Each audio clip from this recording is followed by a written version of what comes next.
Good afternoon, good day, good morning, good evening, wherever you are. Welcome to HeroesCCL presented by Wisdom. My name is Bahamut, joined by Grubby and Justing for an awesome Sunday afternoon of action.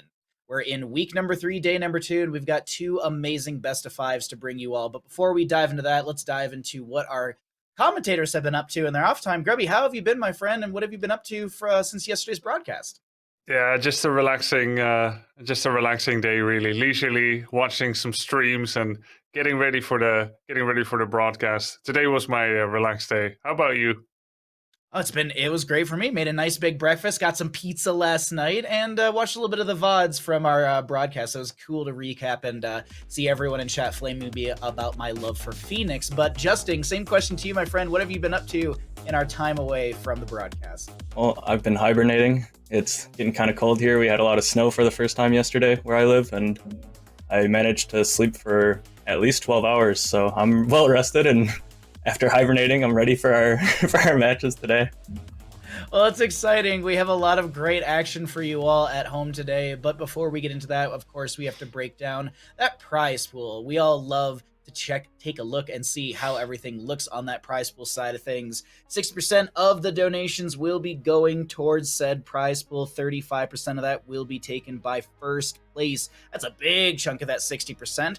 Then, as always, to be clear with you all, as we like to be, it's going to be 40% coming back to Wisdom to be able to create amazing graphics, run production, and have a nice, smooth show for you all at home. So thank you, everyone, for your support. If you'd like to donate towards the Match Arena page, or even just take a look at the Match Arena page, you can use !prize pool in chat to get yourself over to that page. We really do appreciate all the support that you've given to HeroesCCL for the past 3 seasons, and just happy to have you all joining us for this awesome day of games. And as we're getting ready for these games, Grubby, what's kind of your energy level at for excitement when we're getting ready to look at the 2 best of 5s? We got such a good game coming up. The first match, WildHeart versus Simplicity. That could be the finals. The way these 2 teams are shaping up to look right now. Such strong teams here. And we're going to see that breakdown soon. But that first match is going to be an absolute, amazingly good game.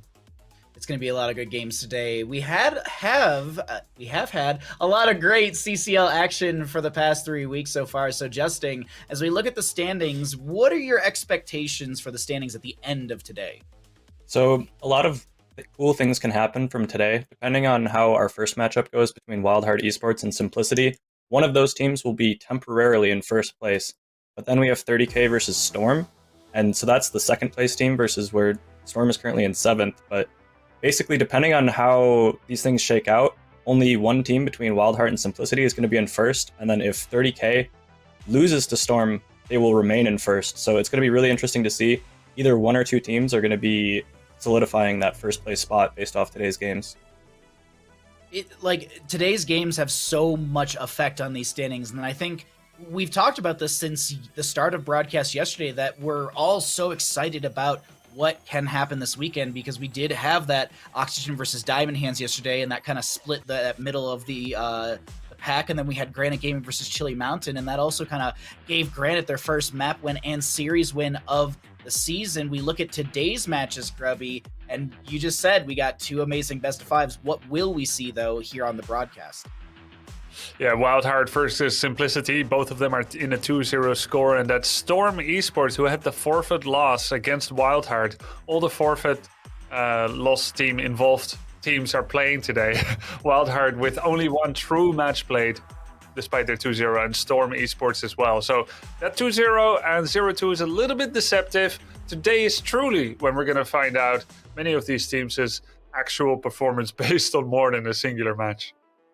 It's going to be exciting to actually see what happens with WildHeart versus Simplicity, as well as what happens with Storm versus 30K, because Lauber, as we've noted, is playing from NA Ping, and my biggest thing that I'm excited to see is how that's going to affect his playstyle, his shot calling, and even his engagement as that kind of leader for the Storm Esports roster. But we'll get into all of that in just a little bit. What I want to get into right now is our wonderful sponsor, Next Level Gaming. You can use !NXT in chat to find out more about this Miami-based esports center. You can go there if you live in the area or feel like traveling down to this esports center, and you can watch HeroesCCL. They're hosting watch parties on Saturday and Sunday during CCL, so make sure you head over there and check out all that good action. You can also play Heroes of Storm. All the characters will be unlocked, as well as a little extra experience for your account, so you can level up your Cho'Gall a little bit faster with your duo partner. I know everyone has a duo partner for Cho'Gall. We all have it established, minus Warak, and we all know that. But what I also want to talk about on top of Next Level Gaming is the fact that we have merch for HeroesCCL Season 3. You can use !merch in chat to get yourself over to that page and check out some amazing pieces of clothing. You've got some joggers, you got some long sleeves, some different styles of sweaters, some different colors in all of those as well.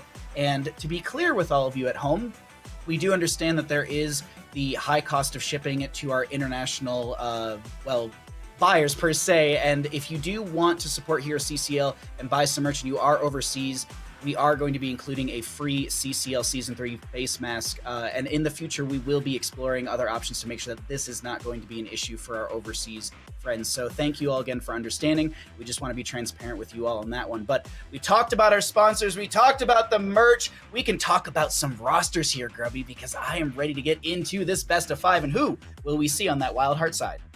Yeah, WildHeart here with the Mason Blaze, Slug Hunter, Tremor, Weary Day, Zerkling, and Lupus, who I don't believe we've seen him play just yet. Nope. But some of these are proven in the last season already. Justin spoke very highly of Mason Blaze. Slug Hunter and Tremor are kind of new, but they looked really good. And even though this team didn't look like, on the first side, a team that is going to be great, in particular, some of them are unproven, at least in the CCL. They really showed up. And Justin also mentioned that this team has been slapping in practice games. So there's a lot of hidden power here laying beneath the surface. Not really anymore the profile and the identity of WildHeart that we recognize from Season 1 and 2, where it was like a lot of the older school players that are just looking to have fun and play Tyrande and so on. So it feels a lot more of a strictly meta strong team. It's a very strong team, and they got a big hill to climb because WildHeart, are going to go up against Simplicity and Justing. This roster is not something to scoff at. Nope, they definitely are not. They've got the 2-0 in the start of the season, so they're tied in the standings with WildHeart. We've got Fancy Pants playing the mostly off lane, Legacy playing the support, Masquerade will be the tank, and then Mene and Unaverted will be playing those ranged roles. Kier obviously is stepped in last week, but not expecting to see Kier again. He's going to be really busy with his schooling and stuff, so he's more of a coach position on the team unless the team really needs him. I'm kind of curious to see if without Kier, how they're going to perform today, because last week they did have Kier, and we could hear in the comms that Kier was a very, very important force in those comms. He was really aggressive on that tank role, and he was communicating quite heavily to the team and kind of sort of just making sure that everyone was on the same page. So it'll be interesting to see with WildHeart versus Simplicity, with Simplicity's full normal roster, how things are going to shake up. Things will be shaking up quite a bit between these two teams. It's going to be an explosive best-of-5 series. We know where we're going to head to for map number 1, so we can get that ready to go for you all at home. And we are going to be heading to Tomb of the Spider Queen. This will be the map choice of WildHeart Esports. But if you're wondering how we got to Tomb, members of Simplicity opted for first pick priority, and they ban out Battlefield. We will see WildHeart getting rid of Alterac Pass, and this is that Tomb of the Spider Queen map. Now, when we look back at last week, Grubby, this was the map that kicked off up against Chili Mountain, and this was where Kier had that insane kind of wiggle body block up against Chili Mountain. Do you think that Simplicity is going to be super dominant on this map once again, or do you think WildHeart's got something wild up their sleeve? Simplicity, they had a different roster, but they still managed to win in the first series with a comeback, which has now been repeated by someone else against Diamond Hands. I think Simplicity looked incredibly powerful, especially when they're all on their standard roles. WildHeart likewise. I'd be surprised if we didn't have at least 4 maps, if not 5 today. That's where I sit with this first best of 5. I'd love 10 maps in totality. We'll see if that is going to be the case, but we are getting ready for this first draft of the day. I'm so excited about this, Justin. Like, I really am excited to see what's going to happen for Tomb of Spider Queen. We haven't seen WildHeart in a little bit. They seemingly phoned it in last weekend and just got a free win. But Can't argue with the results, I guess. no, I mean, yeah. WildHeart's so scary that Storm was afraid to even face them. Wow. No, I kidding. didn't say that. I didn't say that. We're all But- thinking it. It's true. It's true. You know what? Justin just has the cojones to actually say what we're all thinking. But we get into our Tomb of the Spider Queen draft here. And the big thing that I want to ask you about, Justin, is, we talk about the concept of rotations. What is the priority when it comes to rotations on Tomb? Is it your tank, your ranged assassin? Is it the solo lane? Like, what's the biggest factor in the rotations for this map? So there's two main ways to play this map. Typically, you either go for a 4-1 split, where you have your 4-man rotating between mid and top and just kind of leave your off lane down on an island in the bot lane. Or you can commit more members to the bot lane. Something that a lot of teams like to do is pick a character that acts as sort of a gatekeeper of that mid-bot rotation, like a Mosquito, like a Lucio or a Tracer, something like that.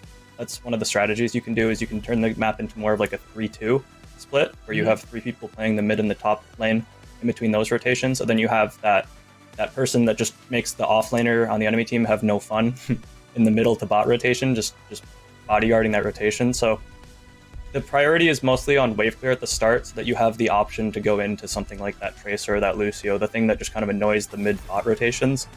WildHeart did also pick the Medivh the first week on this map, and that kind of negates that whole strategy, because you can kind of just bypass the rotations between the mid and bot with the portals. So it'll be, so far Stukov is available. I'm expecting Simplicity will just pick that unless they have something very strange in mind. Both Vala and Lunara are the main range that we've been seeing a lot of, and those being both banned out, I like a lot. Also, between these two teams, I think Maiev might have a little bit more prevalence on this map. Stukov first pick will come out from the side of Simplicity, as predicted by Justin, but same kind of question to you, Grubby. Well, at least I want to get your thoughts on the evolution of this draft, because this is already kicking off quite quickly.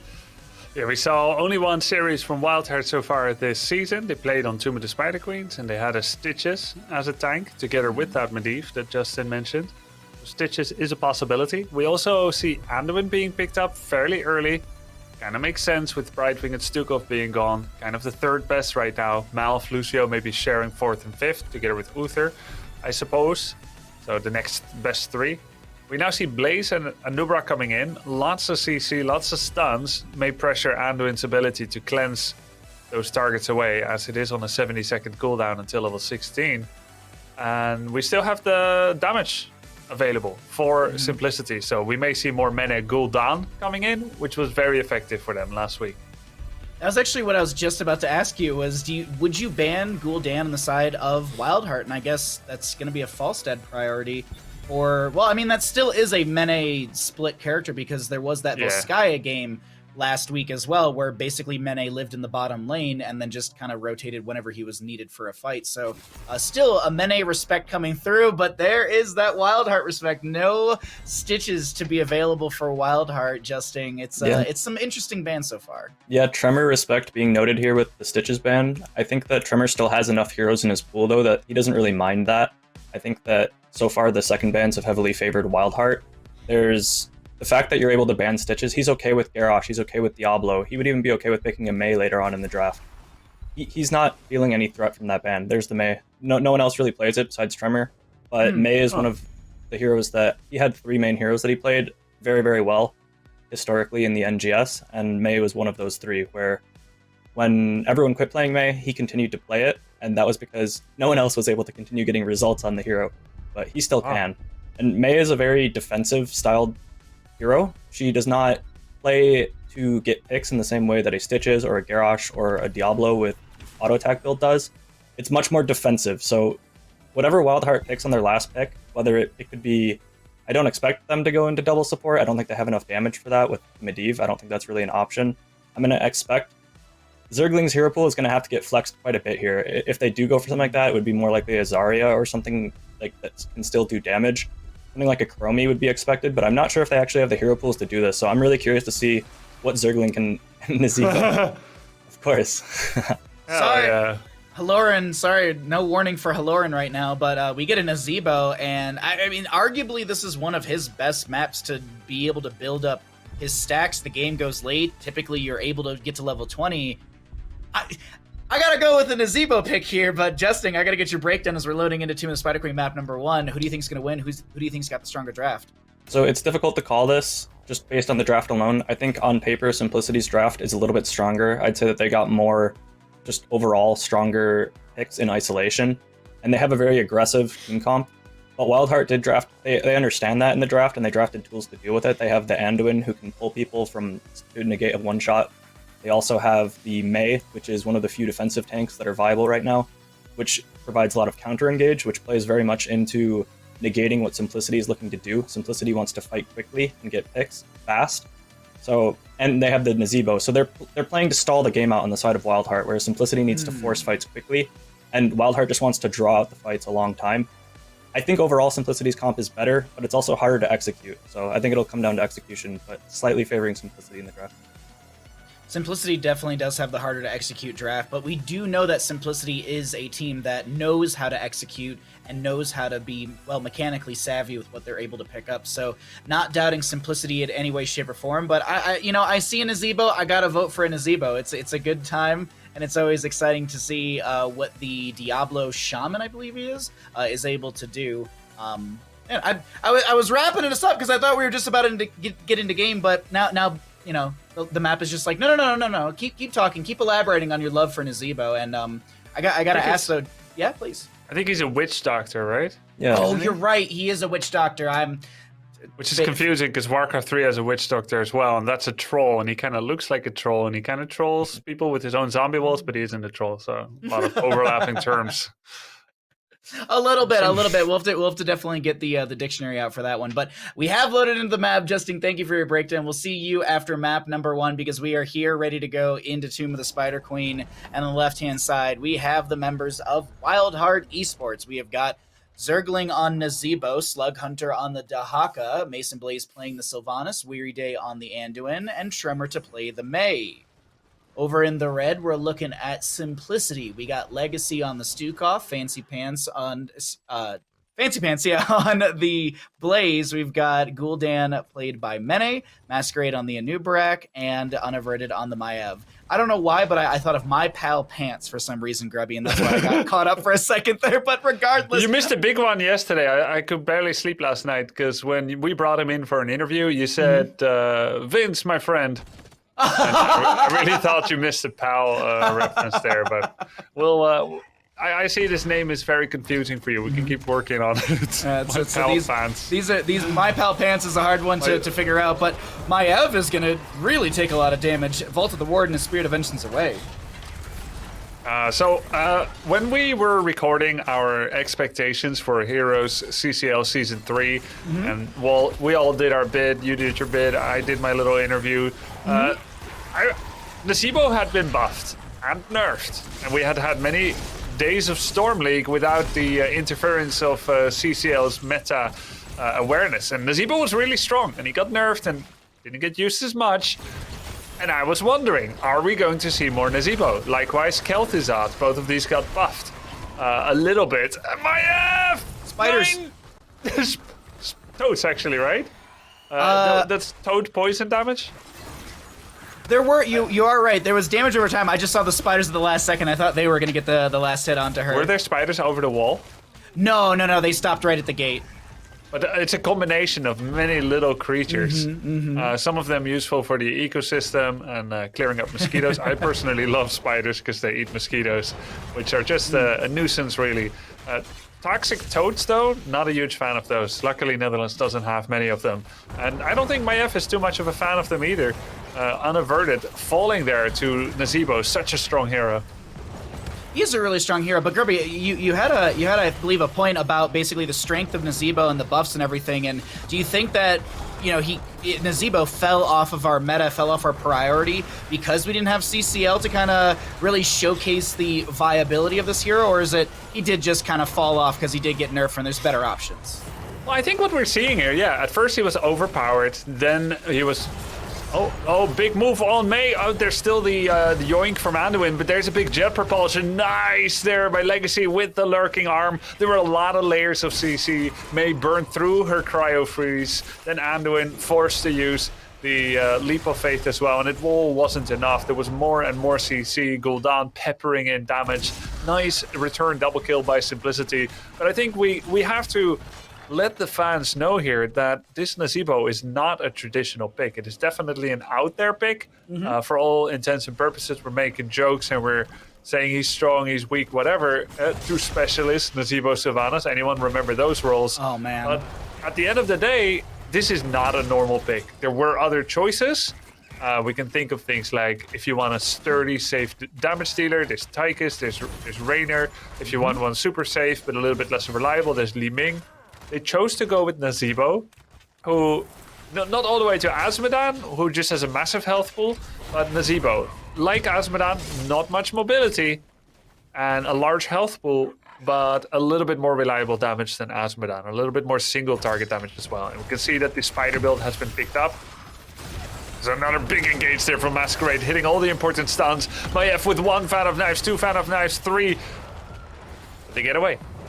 Tremor and Zergling able to back her way right there, but I think we're actually seeing a really good example of the collapse from the side of Simplicity with this composition. Justin had talked about in the draft the availability of how quickly Simplicity wants to take these fights. You have Maiev Rumble Bind, you got a Burrow Charge, Impale, you got a Jet Propulsion from Blaze. There's a lot of mid-maxing going on as Weary Day is going to see Masquerade still gets the cap on the camp, but we will have our first Webweaver phase of the game, if I'm not mistaken, summoned to the Simplicity side. There were quite a few gems that were dropped in that double kill in the mid-bottom area, so WildHeart does need to pick up a few extra gems, and we do see Tremor doing his best to defend against Masquerade, but he seems to not really care about this WildHeart crew as Anub'arak Burrow charges back towards his teammates. I'm just watching minimap as well. Sylvanas gets the quick clear into bottom lane. You bring up Sylvanas and you say specialist, and then my mind immediately goes, remember when we had tower ammo?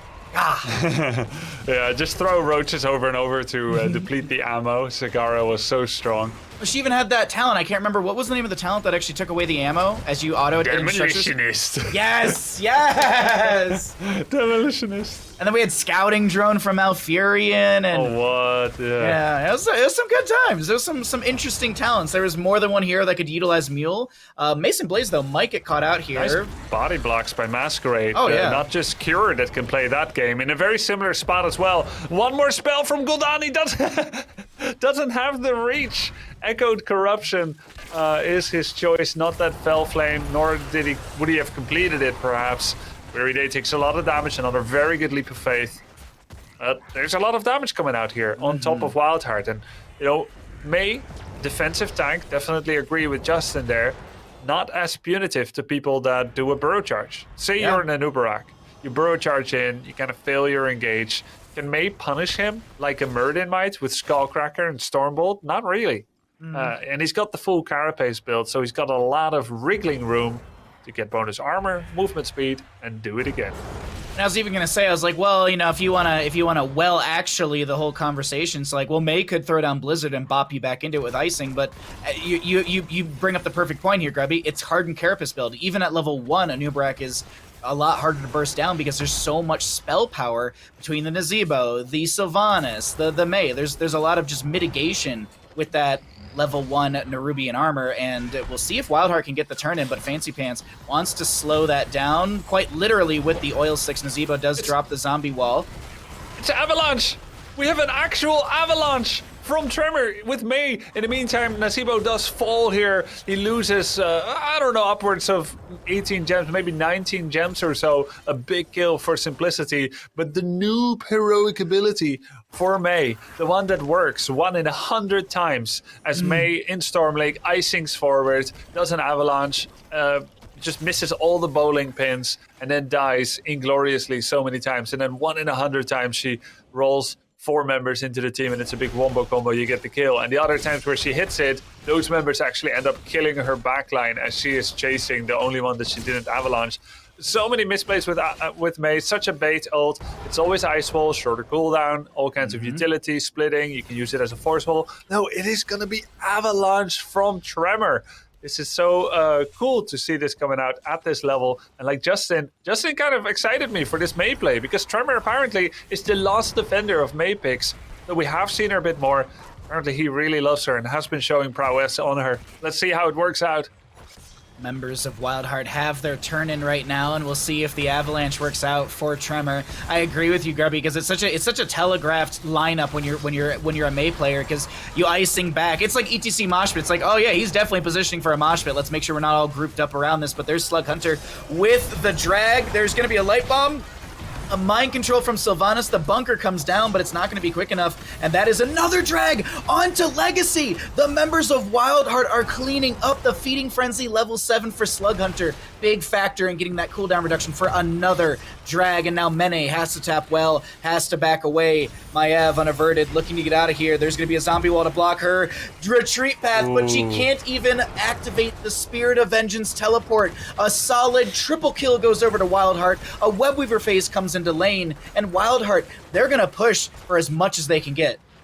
Dude, this is crazy. It was like Simplicity kind of winning, Simplicity kind of winning, constantly punishing, damaging, making people get gapped and unable to act. And then suddenly something clicked, and WildHeart is like 3, 2, 1 now. And everyone was casting heroics and abilities, and they were splitting the team of Simplicity, and Drag Tongue here, and Avalanche there to isolate Blaze away. Cocoon wasn't even used. I think the bunker died very, very quickly. And Ravenous Spirit. There were so many spells coming out. WildHeart Esports just absolutely destroyed there with the triple kill. And it means that they get 1.5 forts for their efforts, Bahamut. Yeah, we can actually take stock of what's happening on the map right now. Looks like one of the players has a little bit of lag, so we're gonna let everything level out for them. Then we'll get back into game in just a second. But I think you lined that up or set that up perfectly, Grubby. We can take stock of what's actually happening on the map, and when we look at the 2 Webweaver phase, albeit WildHeart got one a little bit later in the game, so it does scale a little bit. The big factor in the actual Webweaver phase is that triple kill that happened right before. And now the question that I pose to you, Grubby, is can WildHeart continually do that into Simplicity? Is it even possible, or was that just a lucky sort of pick? Well, let's see. I would say that the Maiev was quite unnecessary. I don't know what he was doing there on the flank in that corridor all by himself after 2 members had already fallen. And in terms of Simplicity and Anubarak in particular, they just kind of weren't ready for that kind of damage and control coming out. Anubarak took a bit of CC. I'm not remembering from who. Maybe it started with the Haka drag tongue. It was a drag, yeah. Then it went into the light bomb, and then that went into the mind control. Or maybe it was the other way around, mind control into light bomb. Yep. So that was a really well layered amount of CC. And the Nubrak never casted Cocoon. Maiev never casted Containment Disc. So they're meant with these 2 heroes to do a 5v3, but instead they kind of just got caught unawares. And then the moment it started, they couldn't counter anymore. Kind of like a beat 'em up, a fighting game, Street Fighter, where there's a unbreakable combo and you forgot to parry the first hit. It kind of looks like that again. We have a drag the same combo. Literally, yeah. I was just like, did we rewind the game? Drag tongue into a Nubarak, into light bomb and mind control. Well, mind control first, then light bomb, and he's dead again. He's got to start opening with Cocoon. He's got to start walking in with Carapace on himself when he goes into bushes, or ability checking. There is apparently a full 100-0 combo that WildHeart clearly has practiced very, very well with these heroes. Awesome. I'm actually really impressed with how we come back from a pause and we immediately see the snap play into a Nubrak, as well as 3rd Webweaver phase overall in the game, essentially back-to-back Webweaver phases for WildHeart Esports. 5-3 in our kills. The vast majority of the heroics are off cooldown except for Light Bomb. We got this camp through mid lane as well to buff up the push of WildHeart. Want to quickly check for anyone at home. Black arrows from Sylvanas are up and available to start locking down towers, and she will immediately utilize that. Maiev getting caught in the zombie wall, but there's not actually enough threat to yield a kill. All right, Bruiser push coming in together with the Webweavers. Gul'dan has made short work of the top. He's wondering whether it's wise right now, Mene is, to come in from the top.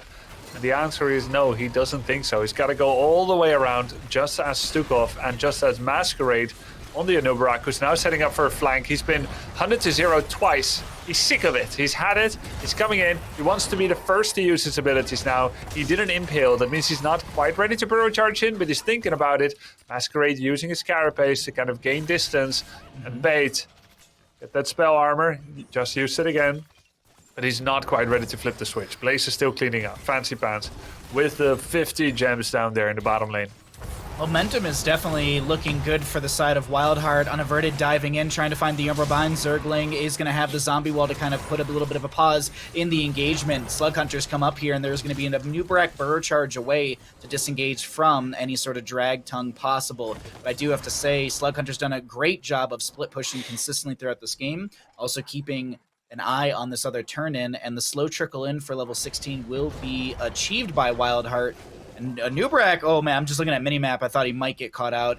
Actually, there seems like WildHeart's setting up to gank the Nubrak. No, they're just kind of positioning around the turn-ins to make sure that Simplicity cannot get the turn-in here. But the one thing that I do want to talk about really quickly is the stacking for Nazebo. We're 12 minutes in. It's level 16, 150 stacks. 25 stacks are necessary in the next 4 levels for Zergling, and that's a big power spike with the level 20 upgrade on that Vile Infection, but he's got to actually choose that talent, which is the one thing, because I have seen bad medicine from time to time for the self-cleanse. Yeah, exactly. And I've seen people very confidently state in my Twitch chat that bad medicine should never be taken, that it should only ever be Vile Infection. I do disagree with that. I think 50 armor, movement speed, and self-cleanse on a short cooldown for negligible amount of stack sacrifice is really, really good. Now, big damage coming in from Mene on Tremor. With that corruption, Tremor's dropping real low. He's getting Warden's caged here. Remember, he will have Cryo Freeze when he comes out, but there was a silence there, and the yoink is not enough. Now Weary Day is in a bad spot.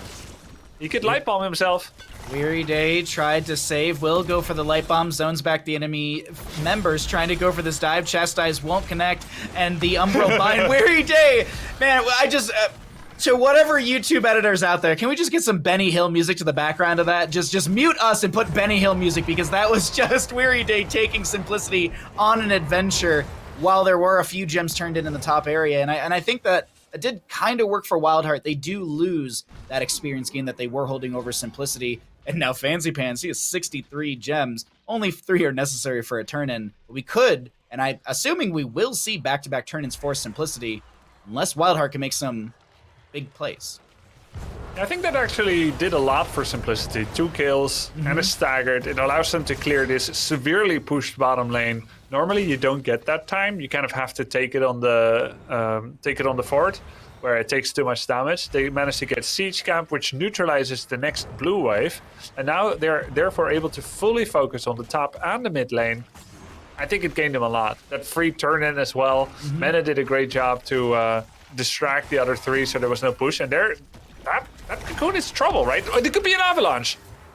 Avalanche is being lined up by Tremor. Here comes the Avalanche. That's Gul'dan, and the Blaze, the light bomb on the first 65 gems. Say goodbye to your bank account, Simplicity, because you just overdrafted. Oh, you done goofed right now. Oh my god, that's 80 plus gems among the 2 of them. I guess Avalanche is the best. There go my efforts to make sure that no one ever picks that ult again.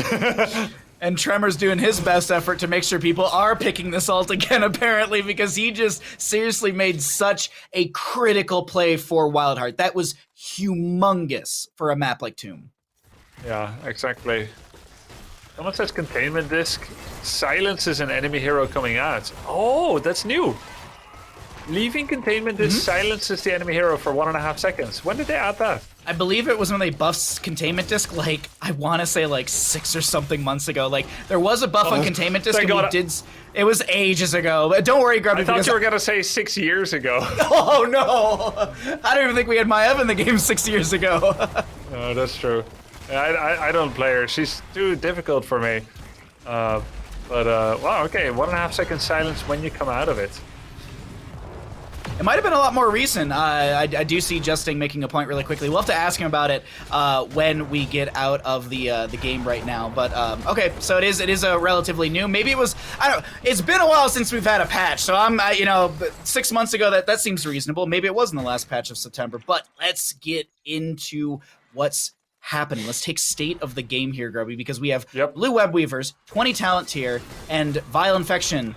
It's done. And we got, let's see if he's going to actually pick it. He's got the gems thank God. Yeah. Vile Infection, we got Contagion. Oh, very nasty set of heroic ability names. Vile Infection, Mind Contagion. Control? Good zombie wall right around the Maiev. There's a Ravenous Spirit inside this. The Avalanche kind of saving the Maiev, but here comes a Light Bomb to make sure she goes nowhere. And Slug Hunter's on the port side of this. Masquerade will get a few gems that the...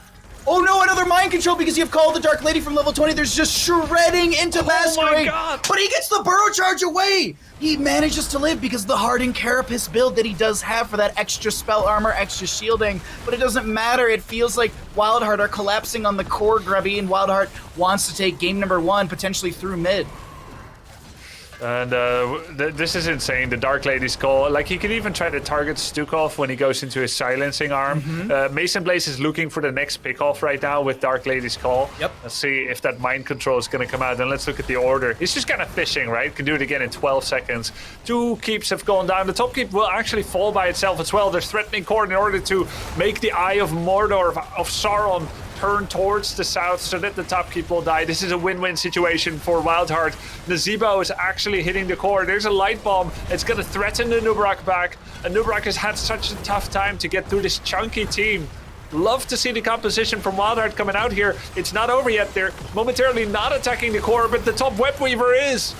There's a web wrap onto this May. There's also a mind control into Fancy Pants. He's going to fall. Legacy gets dove by Tremor, and the core once again will be assailed by this Web Weaver phase. WildHeart are looking to clean up game number 1, and Avalanche sends the Beetle off to just the bottom of the mountain, and I can't believe it. WildHeart, they looked a little shaky at the start. I'm not going to lie. Things looked a little weird at the start with a couple kills from Simplicity with the dive, the blow up, just the synergy that we see from Simplicity, but it's like level 13 came online, I feel, and just the entire map shifted over to WildHeart. Ice Block from Nazebo, I feel like, was a massive tool to deny the pick potential consistently into Zergling, and I gotta get Justin back into this because I'm sure you got a lot to break down for us, my friend. Yeah, that game, I would say the biggest moment of that game was definitely the snowball top coming out from Tremor on the May.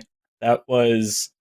Simplicity basically needed to win that game before it reached level 20, or at least put themselves in a winning advantage before level 20, and they were on track to do that. That was kind of the big turning point where they had gotten a Webweaver phase out, they were pushing top, which would prep them to be able to get another turn in with the boss, but they get a little bit baited. Masquerade gets a cocoon onto Weary Day at the gate, and they're just waiting for the cocoon to break, and they're there too long. They go into the bunker, and as soon as they leave, they get both snowballed. Both the members that had gems snowballed into the fort for WildHeart.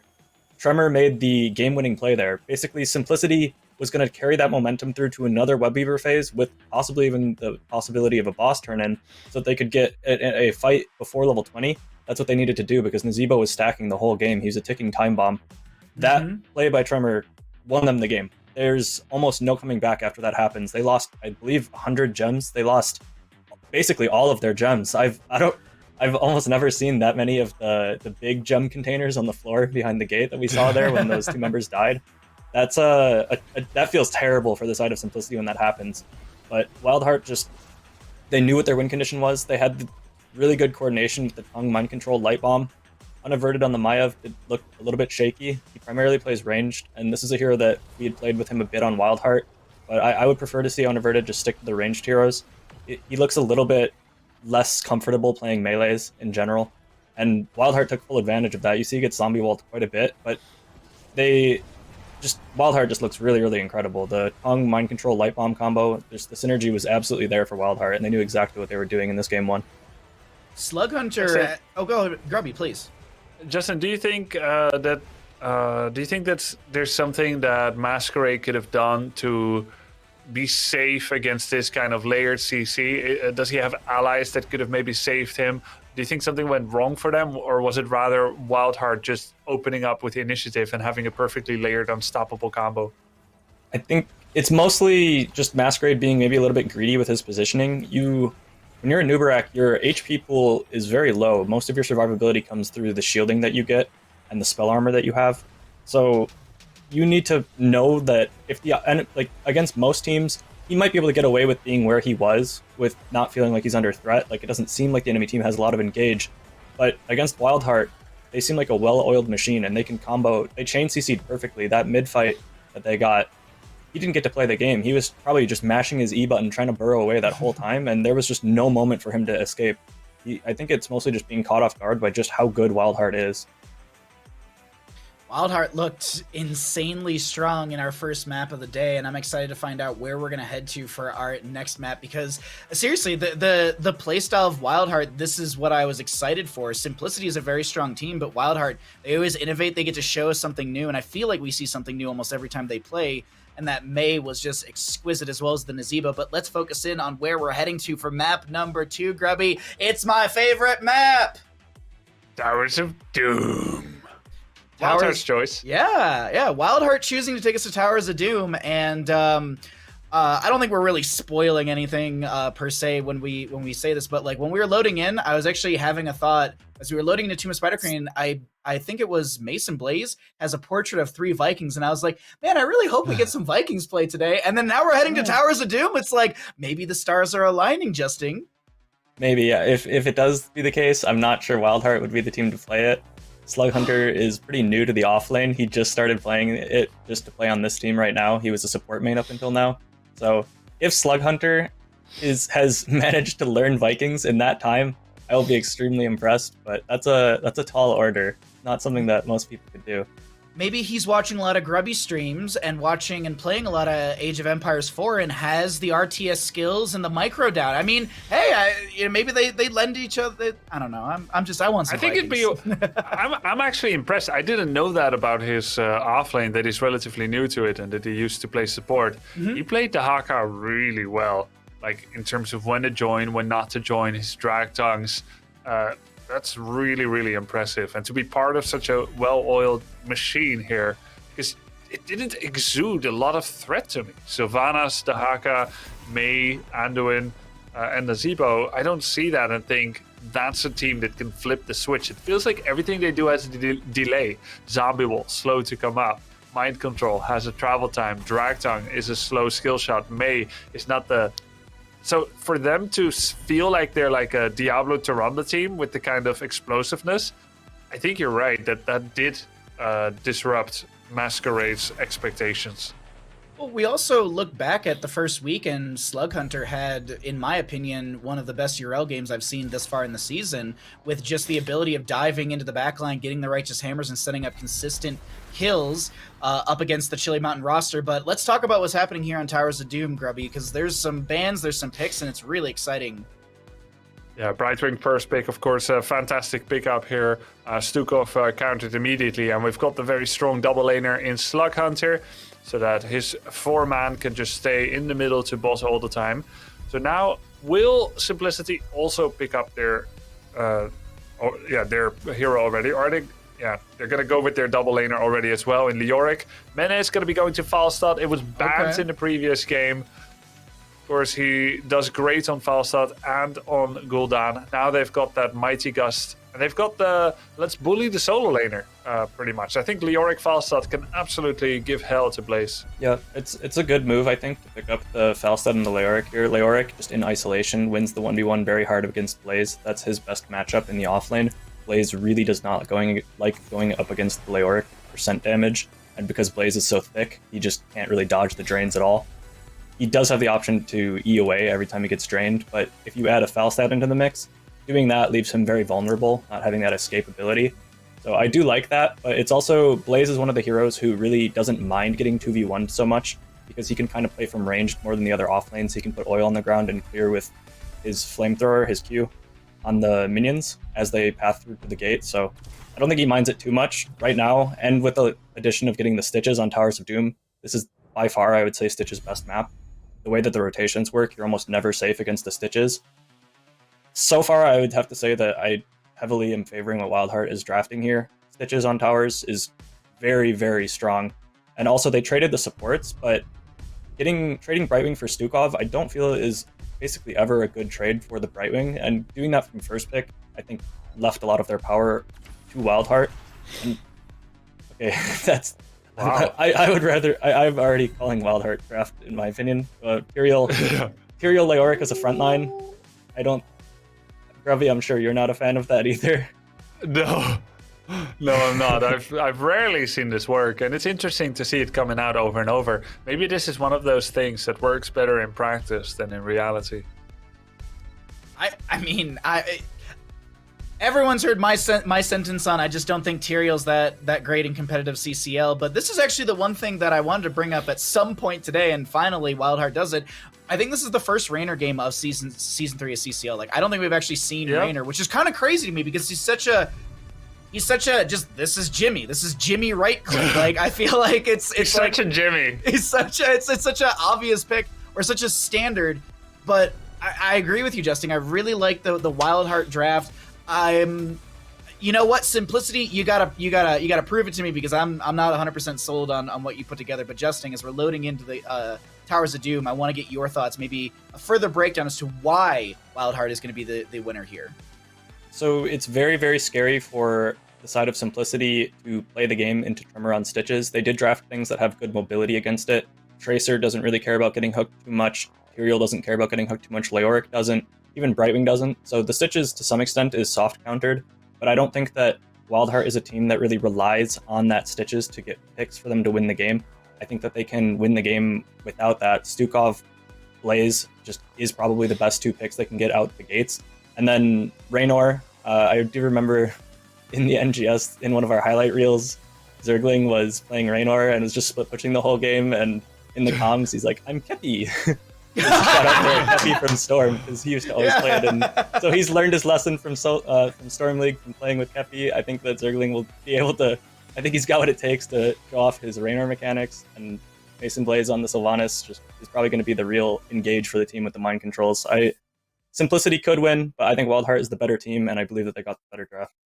Alrighty, Justin. Well, thank you for the breakdown, analysis, and your prediction as we are into Towers of Doom, map number 2 in our first best of 5 of the day. And in the blue, we got WildHeart Esports. We got Zergling on the Raynor, Mason Blaze on the Sylvanas, Slug Hunter to play the Blaze. We got Tremor on the Stitches, and Weary Day on the Stukov. Saying Mason Blaze and then Blaze afterwards, Grubby, threw me off for a hot second there. We got Tracer on the side of Simplicity, played by Unaverted. Mene on the Falstad, Legacy on the Brightwing, Pants on the Leoric, and we got Masquerade on the Tyrael. Grubby, you have heard Justin and I sing the praises of WildHeart, but we haven't heard what you have to say about the draft and what could potentially happen here on Towers of Doom. Yeah, some people, I just want to highlight the Raynor Tracer combination here, the counter sheet. Some people, we often hear that Raynor's a counter to Tracer, but the question is why sometimes, right? So when you look at Raynor, he's got that bonus attack range, right? Yeah. He's got the 6.5 range. Tracer's kind of short range, but she's very mobile, so she can dash skill shots. Now, Raynor doesn't have many skill shots. Additionally, he can either get a larger health pool from its level 4 quest, Behemoth Armor, which is really solid, or he can get the armor that can block the pulse rounds explosion. Meantime, we have a bit of a bully against Blaze in the top, Brightwing, Tracer, and Leoric. But that is what Raynor can do, and he's even gone for the level 1 quest, the Gambit talent. Highly unusual. Oftentimes, we see either a big PvE focus, and I will agree that that is not necessary on this map. Then you could go for the ace in the hole, the baseline damage. As Mason Blaze gets attacked, actually tried to get a counter kill there. And Tyrael and Tracer are very low, but they do manage to take down and drop Mason Blaze in the mid lane. Very, very nice job. So that's their goal then. This is the goal of Simplicity. They're not playing Tyrael as a regular, which is going to look at you in the 4-on-4 kind of tank and shield minion waves. We're constantly going to be hyper mobile all over the map. We're going to be bullying solo lanes. We're not going to respect personal boundaries of mid lanes and top lanes and just use that mobility to go in and out. And it's the best I've seen Tyrael played so far, even though we only have 90 seconds to the game time so far. Oh. We'll have to see if Masquerade can continue to control. Tremor does see Masquerade on the right side, but I think this is more or less a threat. Hook will connect on the Masquerade, but he's got the Eldruin's Might. He's out of there. Zergling looking to build a few extra stacks on that level 1. Unaverted does dive in with the Pulse Round, does find some damage onto Zergling, trying to reset those Gambit stacks, but cannot do so. They have to back away on the side of Simplicity with Tremor looking for another Hook. I'm waiting to see really quickly. Hook is available. Not going to go fishing anytime soon. Meanwhile, Blaze is still doing double soak rotations and just kind of living in the PvE lifestyle. That person versus environment. Player, person. Sure. Player versus environment. Yeah, I think it's player versus environment. And the XP globe change that we've seen allows for the kind of play that Simplicity is doing more and more. There's a hook on Tyrael, anticipating the Eldruin's Might location, aiming for it. This is a big push. This is strong. 4-on-4 wise, Simplicity cannot match this Stukov team. So they need to bring Leoric and Tracer in order to defend in a 5v4. And the XP globe change has enabled that playstyle. And to do that this early in the game by Simplicity, they can keep doing that in the late game as well. It's just easier for them to do it because they got all these globals. And in the late game, it's going to be more worth it for Slug Hunter on Blaze to also join more often. And in the early game, we can't do that yet. So it is going to change. I do think the Stitches team for WildHeart is going to get more and more advantage as the game goes on. So even though Tyrael doesn't have a stun, I do think that it is Simplicity that should run the first 10 levels or so, maybe 12. And then they need to build up enough of an advantage. And I think enough would be 1.5 levels. Okay. If they just have half a level advantage, more kills, but no real map control advantage, I fear for Simplicity that WildHeart will come back and get their advantage back with their late game Gorge potential. What's interesting to me, because we're talking about advantages and rotations and experience, and I think this plays into it, we're seeing a focus on Leoric being kind of on his own in the top lane quite a bit, and Tracer catching Soak in mid, and I feel like this is lending to WildHeart to be able to do this push, but as I say, the Zergling goes down, losing one of his Gambit stacks. I believe that's 15%, excuse me, off of his Gambit, so he's only got 45% left on that. Weary Day getting low, but Masquerade is not able to step up far enough to be able to get the kill, but I was gonna say that, you know, there's the availability of the split push, but as I talk about it, Unaverted uses all their blink charges to immediately get in the bottom lane and just mitigates any sort of availability from WildHeart. But kind of surprised that Simplicity with the member kill doesn't try and invade on the left-hand side. Yeah, they decide to go for their own. Yeah. They think Raynor will be back too early, and that's actually correct. He is back, so nice job by them. How many stacks does Raynor need to earn back deaths? He's got 60% bonus damage from his Gambit. Now it's only 45, and then he gained himself another 12.75. So he needs 20 stacks. He needs 20 stacks for every death that he's had. Or, in other words, one death will remove 20 stacks of hard effort. So he's basically below the starting point of the game. Thank God you're here to do the math, because you said that and I was like, uh-oh, I can't do caster math, we're alive. Mason Blaze, though, going for the channel on this altar will be uninterrupted. Wait! No, okay, no, Tracer burns every blink charge, then rewinds just to try and get the delay, but it doesn't work out, and WildHeart gets another altar phase. And I feel like on some of these altar phases, Simplicity is just a little slow to the party. They're a little slow to the rotation. Yeah, that's a really nice point lead for WildHeart, and while that doesn't matter yet, and you absolutely can use your health of the core as a resource to buy time, to wait for better times, just like basically in Hearthstone, where your hero having damage doesn't change the impact of your play at all, but it does start to matter at some point, as it kind of makes sure that you can't do that later anymore. So that kind of can shrink your options. 28-36 is nothing to be worried about, but it may matter later on. Now, there's a big move on Stitches, not exactly the best target. He's got a lot of health. There was, of course, that Meta Gust that allowed him to prevent Stukov to interrupt all the attacks. I think that was a great gust, a great deletion on Stitches. They went for it very confidently, and Simplicity is getting several kills here. A few good kills for Simplicity as Mene finds his 56th stack on the Gathering Storm level 1. That hammering getting some really good damage. Currently dealing 43% more damage or bonus damage with those stacks. So this is a very, very comfortable Mene Falstad as the bottom lane opens up on the side of WildHeart for Simplicity. I don't think Simplicity can take down the fort with the Stitches back in the mix right now. And it's hard for WildHeart to really find a Gorge target, because as I look at this more and more, who's really the best Gorge target? Not Tracer. Brightwing maybe, but as long as a Simplicity member's around Brightwing, she can just blink away.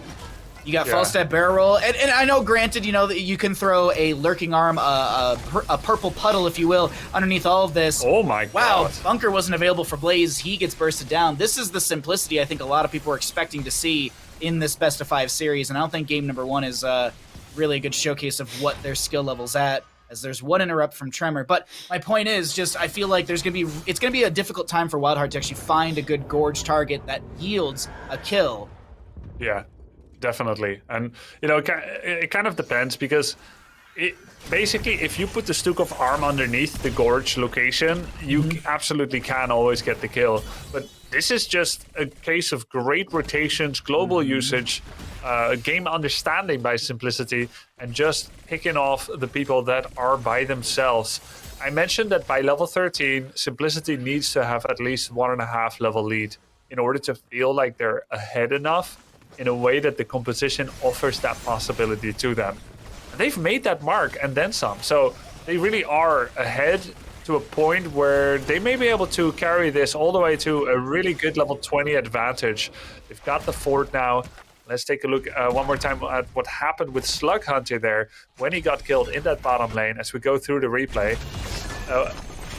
Not Slug Hunter, it's the Stitches kill there. There's the Entomb, the Quantum Spike, 8% bonus damage, everyone being able to focus the same target. And although the Sanctification didn't block anything super in particular, it was still one of the best Sanks, as it really covered an area of contestment. There's a hook, by the way. Gorge, of course, not available. We go back to the present. There is a kill on Tyrael and on Raynor. That's still a good trade for Simplicity, because they've reset stacks from Raynor. Tyrael also gets the CDR of his Death Explosion. Raynor sitting at 15% when it comes to the bonus damage. Hook with the extended range from 13 will not connect, and WildHeart, they got a level to do something here, because in that level, 16 will be achieved by Simplicity, and the domination, as you were mentioning earlier, Grubby, will continue, but backs against the wall for WildHeart, in my opinion here. Stitches not even going to try and interrupt Mene. This should be a delayed out phase in favor for Simplicity. Brightwing does get hit with the hook. Jet Propulsion not connecting. Brightwing readjusting course, but she goes down. That is a big win for the WildHeart side of things. Mene gets one stall. Tyrael might have another with the Eldrune's Might from the bush, but he... okay, I was about to be like, Masquerade? No, I got juked by Masquerade as well, but that's enough of a delay, and Weary Day does get the channel. Trade on the objective, and we sit 26 to 25 in core HP, as that bottom lane did get converted by Mene, and we do have the Gust being utilized by Mene as well, trying to sustain himself. There's a Pulse Bomb from the Tracer. Gorge, Tremor trying to back away. There's a bunker from the Blaze. This Gorge seemingly is more or less a cocoon, just trying to lock down Tracer for a second. I'm not 100% sure, and things are falling apart on the WildHeart side. Unaverted chasing in, but won't be able to yield another kill. A lot of mistakes there by WildHeart. Blaze comes in, drops a bunker for Stukov, who actually hesitates. We saw that Stukov was considering, Weary Day was thinking, yeah, I could get in the bunker. I'm 45% health. Or I could turn on my lurking arm to make sure that Tracer cannot use her blink or recall. Yeah, let's do that. And by the time he did that, it was like 0.35 seconds too late. So Tracer blinked away anyway. And then he was suddenly exposed and then got picked off. Had he got in the bunker, he might have been totally fine. Had he immediately lurking armed, if he had cooldown, Tracer would have probably been dead. And the ironic thing was, the Tracer Gorge was always intended to reduce her DPS in that first place. It wasn't meant to blow her up per se. It was like, oh, we're in trouble, let's eat someone. Yeah. Eat my way out of trouble. And now again a kill on Raynor, who now has how many deaths? 4. Don't tell me he's lost all his gambit balance. Yeah, he has. That's why I sighed right at the end of that death, because that was the last stack for Raynor. So 29 from level 1. We got a few. We had one sapper, go over the wall. It sounded like more than one with the multiple laughs, but 25 to 25 in core HP. Triple alter phase. We could be seeing 10 damage into the WildHeart side. WildHeart maybe only able to provide 3 shots out. Just trying to stop the bleeding and try and find even talent tiers, as Raynor just now respawns. Stitches kind of floating around the boss area to deny any sort of invade. Weary Day gets the channel.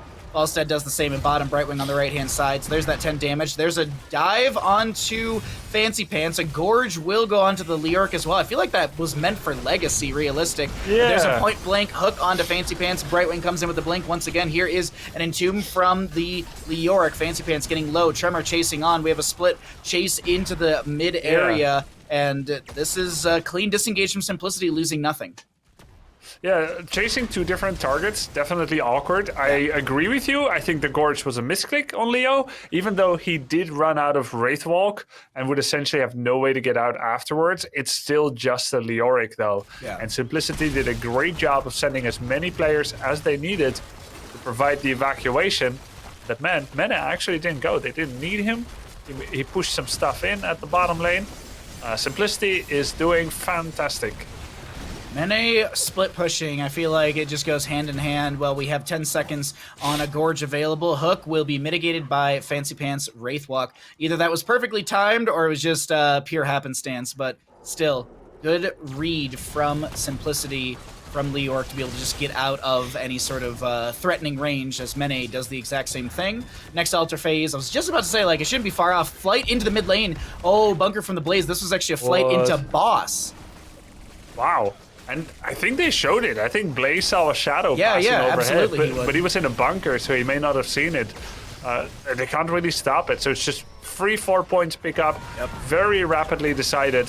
Something that doesn't affect the game, but does affect core health. Very interesting pickup there by Simplicity. -4, now it's 11.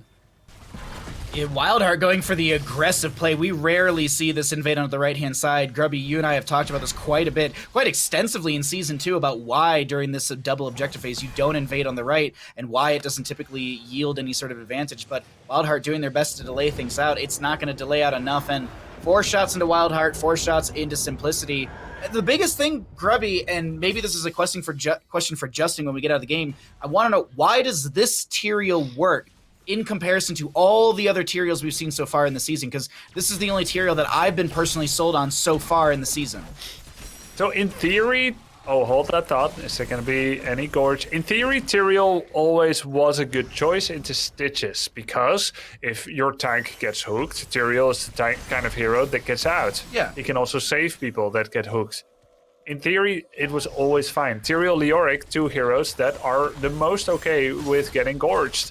More so than a Diablo, for instance, or a Blaze, or something like that. Everyone has a dash, a teleport, a gust, or a self-cleanse on the side of Simplicity. So it is a classical anti-Stitches team. It's just, we've seen so many Tyraels that are, I guess, just playing it wrong. They get in situations where they are forced to self-sanctify, where they try to sanctify allies that can then not have the mobility to make it to the sanctification on time. I think this is a Simplicity thing. I think it's a Masquerade thing, and I think it's an anti-Stitches thing. These 3 combined actually make Tyrael here work out, because even when we saw this draft, we still didn't think it was going to work. It's starting to. I'm starting to be sold on the Simplicity draft. I know I made the WildHeart prediction, but that doesn't matter. What I'm just mostly curious about is just how this works, and I feel like we can dive into that very deeply once we finish up this game. And it is Towers of Doom. I'm not saying like, oh yeah, Simplicity, it's GG right now, but it could potentially be double altar phase. Even if the bottom left temple or bell tower was converted, it still doesn't matter. WildHeart only has 7 HP. And double altar, they're invested into killing Tyrael, but there's a double altar phase that ends the game against you. I don't know what the priority from WildHeart is right now, but it's not to try and actually sustain themselves. There will be the channel from Mene. There is going to be the hook onto Fancy Pants. 2 HP remains on the WildHeart core, and they managed to buy a little bit more time with that double kill, but Grubby, this feels like a completely different WildHeart team. They were so succinct, they were so well versed, and able to just shot call and find consistent kills on Team of Spider Queen. And now it just kind of seems like WildHeart's confused as to where to be and how to prioritize fights. Like, just bluntly, that's how it looks to me. Yeah, it's been too difficult for WildHeart to catch Simplicity, and every time they are forced to send someone to a solo lane, be it mid or top, they've been bullied. Excellent rotations by Simplicity, using their mobility and their globals, has given WildHeart no chance to play the game as a team or as a solo. Every time they're together, Simplicity gives them wide berth. Every time that WildHeart splits, Simplicity punishes heavily. This is very, very high level play, not easy to perform, and they're doing it just perfectly, and that has given them the advantage that they have. They are now very likely to win the game. However, WildHeart still has a very small backdoor chance. It's possible. I've seen Towers of Doom games definitely turn around, but there's a wind tunnel. Zerglade taking a lot of damage. Sanctification comes to the ground. There's a flailing swipe, and Raynor goes down. No stacks to be lost, but still a kill. found in the Rainer. We do have a camp to be cleared out in bottom. No announcement on an altar phase, but as we can see on the minimap, it's a single altar coming up in the middle of the map, and it will be up in 29 seconds. That's an unfortunate timing for WildHeart because Rainer's dead for another 45, so he'll have to be a little late to the party. WildHeart either have to channel this or they got, I don't, like, this is everything against WildHeart right now on map 2. And they only have Wailing Arrow. We actually saw Simplicity Pants. He was thinking for a second about taking top sappers. He went top and then he came back in because Simplicity realized, hey, you've got 20 seconds to bridge without Jimmy. We're just going to team fight this. We're going to pretend to start capping, but the moment you step up too much, we're actually going to move on you hard. I think that's the Simplicity playbook right now. They're looking to engage, and there we go. We have the cap from Legacy. There's the Mighty Gus. I think that's it. Win condition.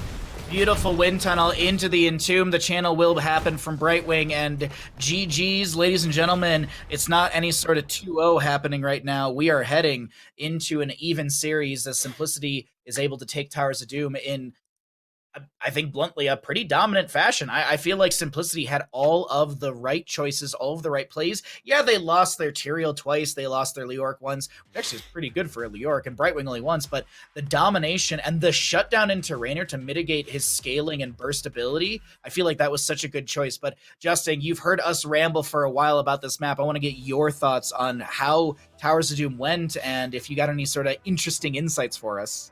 Yeah, that was really impressive by Simplicity. They did what their composition needs to do to win, which is to sort of split up fights and play for picks, which they did exceptionally well.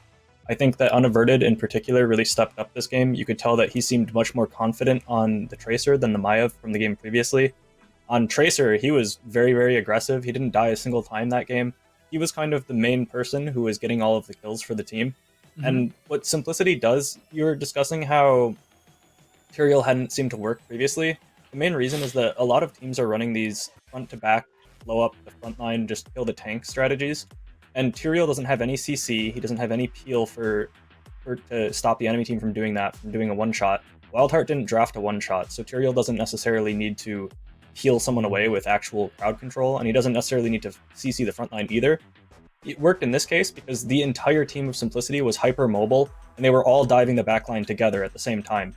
That's the main difference. Is I don't think it's so much Masquerade Tyrael being like in particular like doing anything completely different. It's that Tyrael as a hero enables dive. So when they all go in together onto the backline, Tyrael's one of the few who can do that. So if you dive in by yourself as Tyrael, you're just gonna die. But in this case, he dives in with the Brightwing, with the Tracer, and they all dive in at the same time, and they just blow up someone in an instant. And I think that something that I touched on yesterday when we listened to Oxygen comms was how Madara seemed to be sort of micromanaging his team a little bit, versus on the other side, Granite Gaming didn't seem to be doing that so much. They seemed to mostly just already be on the same page. The way that WildHeart shot calls is a lot more like the Oxygen style with Madara. Zergling is a very, very important voice in the comms, and he does a bit of micromanaging himself. So when Zergling starts dying on the Raynor, as he is new to this role, he played offlane all of last season, he's now playing the flex. I think that it was pretty obvious that after Zergling died the first time, he kind of lost a bit of that confidence. And if you're trying to sort of command your team on a macro sense to go to objectives and for you to go here and you to go here, if you're not comfortable with what you're playing, that becomes extremely difficult. And I think that aids to part of the reason why WildHeart looked like they sort of completely fell apart, even just being on the same page on a macro sense. They fell apart. They were getting split. I think that's the main thing, is that as soon as Zergling loses confidence, the team sort of falls apart, and that might be something that Simplicity could look to exploit going forward. It was, 5 kills into Raynor. You shut down the stacks before. I think they shut down the stacks like before level 10 or maybe a little bit after. So just Raynor was never really able to pop off in the late game with that level 1 value that he was hoping to be able to build up consistently.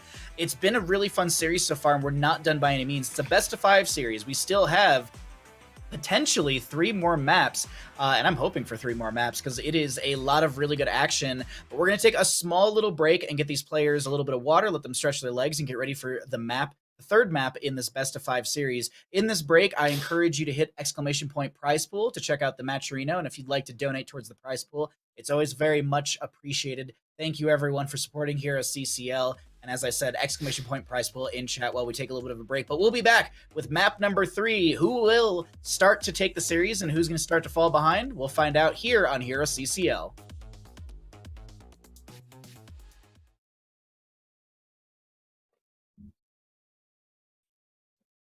Welcome back, ladies and gentlemen, to HeroesCCL, presented by Wisdom. I'm Bahamut, joined by Grubby and Justing for this fine afternoon of HeroesCCL action, and we're in the middle of our first best of 5 of the day. It's going to be Simplicity up against WildHeart, and right now, Justing, the question that I have to ask you is, what does WildHeart do to bounce back after what seemed like a flubbed loss on Towers of Doom? I like to see them draft something that they're a little bit more comfortable with. Especially Zergling. Like I mentioned previously, he didn't seem super comfortable on the Raynor. He got picked 5 times in that last game. And he is swapping roles into that flex position, so it makes sense. You wouldn't expect him to be super comfortable on every single hero. But if you are the main shot caller for your team, you need to be so comfortable on your hero that you're not thinking about playing your hero, because you need to also be playing the macro game for the rest of your team. And I know from my experience in shot calling that if I've played something I'm less comfortable in, my teammates are going to be getting a lot less calls, or my calls are going to be much worse because I'm spending so much extra brain power just right-clicking on people as Raynor. So hopefully he plays something he's a little bit more comfortable with so that he can lead the ship a little bit better. Well, to take that further, wouldn't you say even that if you are getting picked, that it's going to affect the whole team morale more if you're the shot caller than literally anyone else on the team? So should you then focus the enemy shot caller? I mean, I guess if you know, yeah, if you can, assuming, I mean, who knows? Maybe next game he'll pick Muradin or Stitches or something. He'll be, I'm the flex Muradin, focus me. But I mean, yeah, I think it really hurts your mental from a shot calling perspective. If you're dying like that, your confidence is just down. So you're a lot less likely to feel confident telling your teammates what to do and to make those aggressive calls when you're dying like that. Well, we actually can find out where we're going to go for map 2 and see if WildHeart can build that confidence back up against Simplicity, as WildHeart has opted in for first pick priority as the losing side from Towers of Doom, meaning Simplicity has map choice. Simplicity will take us to Cursed Hollow, and my mind immediately goes back to Cursed Hollow versus Diamond Hands in week 1, Grubby, with the quad support mega push through bottom, and that was like a really quick game as well. I actually have the draft right here. I'm just quickly gonna look. It was Vala, Uther, Blaze, Zarya, and the Deckard Cain. So not quad per se. I mean, Blaze kind of had some support with a bunker here and there, but like, I like, does Simplicity just literally run it down bottom lane, or will WildHeart be able to address this in draft? We're in said draft, and we're gonna find out, Grubby. But it's an interesting discourse to kind of look at before we even get to the draft.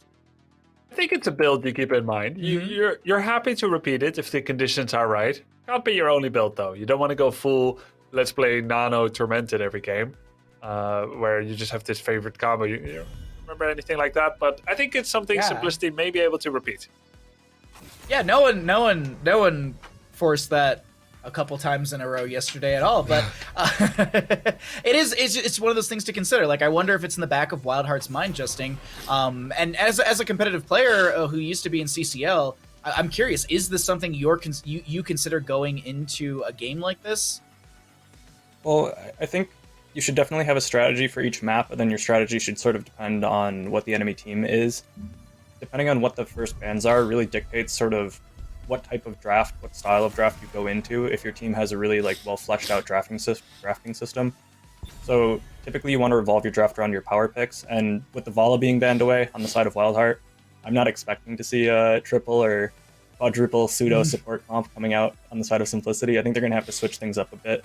And something that I'd like to point out from the last game is it's good to see Simplicity being probably the first team, I would say, so far in the CCL this season to really make a strategy that relies more on macro and getting picks as opposed to 5v5ing, making that work in the previous game. They won the game through picks against a WildHeart composition that primarily wants to just stay as 4 or 5 as much as possible.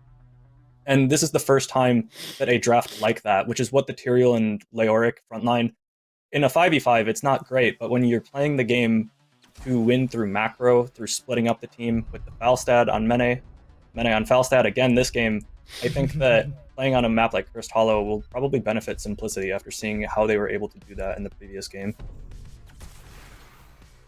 Falstad and Nubrak, I think Mene's split pressure with this Falstad is something that is really, really difficult to deal with, but here is a really nice 2-3 pick from the side of WildHeart, Grubby. Yeah, I think Lunara can really punish Falstad. I think she can do really well into him. His health pool is super low, so just one salvo of her poison, and he's pretty much out of the fight. In return, I don't think it's quite the same Falstad into Lunara. She can get away from that Thunderstrike pretty easily, because when she poisons Falstad, he loses mobility, and she's got bonus mobility.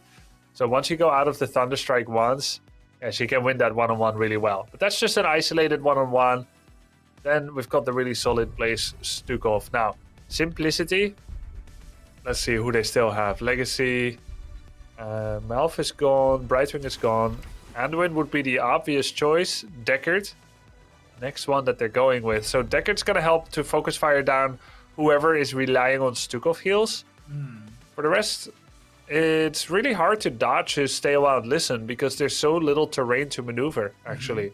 He's got a really strong ult potential setup on this map in particular.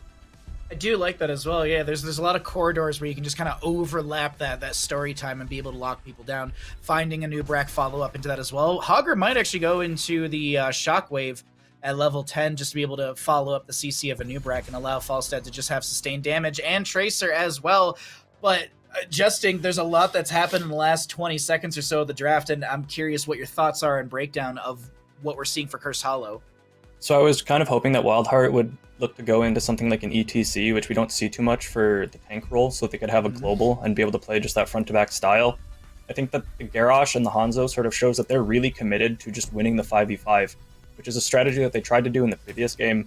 Garrosh does work much better against Tracer than Stitches does. Stitches doesn't really interact with Tracer at all. So I think that if the fights come down to a real straight-up 5v5, WildHeart wins. But I think that Simplicity might have the tools to sort of run them around the map like they did in the previous game and just play to split the fights up and play for picks. The main difference being that Tremor is now on Garrosh, a hero who has a lot more control in fights and does a lot better into things like that Tracer. So I think that WildHeart's draft on paper is a little bit better, but Simplicity's draft might be slightly better for the map. I would be paying a lot of attention to Mene on the Falstad and be looking to see how much value he can get. And also I would be hoping to see that WildHeart can play a little bit safer with their Stukov Blaze, which should be a really defensive playstyle. Oh, we got the map loaded up, and Justin, thank you for the breakdown. We'll see you after this Cursed Hollow map, as we have got everyone in and ready to go. WildHeart Esports on the left-hand side, Zergling on the Hanzo, Slug Hunter on the Blaze, Mason Blaze on the Lunara, Weary Day on the Stukov, and Tremor to play the Garrosh. Over in the red, we are looking at our Simplicity crew. Legacy on the Deckard. We got Unaverted on Tracer. Mene on the Falstad. Fancy Pants on the Hogger. And a new Brack to be played by Masquerade. I'm gonna go WildHeart here. I feel like the last map, Grubby lit a fire under their butts. Excuse me, I can't talk. And we'll see if they can actually do so, or if they can actually turn this around. What do you think of the drafts and the map? I was very impressed by Unaverted's Tracer. So I think he can do a lot of damage, but there is a bit more counterplay against him. Let's see that counterplay coming in right here. He did press a button before Weary Day pressed his button, so well done there. That was scary, but he's Tracer, he gets away there. It's harder to play Tracer into Garrosh for sure than into Stitches, so it won't quite be the same. Map-wise though, I think Mene could do a lot of damage. There's not really anyone on the side of WildHeart that can easily punish Falstad. Garrosh has to walk up, Blaze has to wind up, Lunara can punish him the best, and Hanzo, he's got unreliable damage at times. So if Mene plays it well, I think it's really possible for him to have a nice zero death game here, where he can do split pushes and where when someone comes for him, he can just get away. I don't know if Zergling was taking his turn in Hearthstone or something. He was just hanging out in mid lane, not even picking up the experience for a second. But this is camps to be grabbed. Bruiser camps from both sides. No Siege Giants just yet. Legacy just floating around over here to help out. But Hogger has what I'm assuming is infinite spin. Oh, nope, I cursed him. I feel Grubby as in my opinion, one of the many Hogger aficionados, that camp right there, that bruiser camp, that is not easy to line up that spin, right? I've seen it actually repeatedly In So CCL, people yeah, are- I've seen it here, yeah. but like I can't even like I'm trying to think of the angle and like what you're bouncing off of, and I'm just like I guess some CCL players have found just that perfect little corner that's flat against another one in the diagonal. For sure, yeah. And, I think the most impressive thing is if you can do that in under 1 second each time. Not that speed was of the essence. You see how long it took them to actually cap it because they want to delay it on purpose. But if speed were of the essence, can you line it up in under a second? That's the question. Because I can definitely line it up with a few seconds reliably. You just have to wait till your skill shot shows a perfectly overlapping line.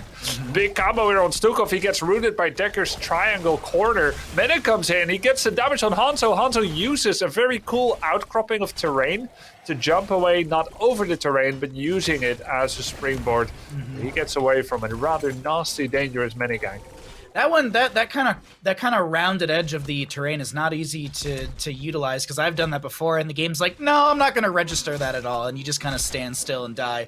But at the same time, yeah, it's just a little mechanical savviness being shown by Hanzo. And as we look at the tribute positioning, Legacy is already in place, has some potions down. Positioning on a map like this is very critical, because not only are the rotations to the objectives a big factor, but being at the objective in position. Look at Anubrak right now. He is in the position to delay people from stepping in. I want to hit on this topic because on a map like this, positioning rotations, they are quite critical.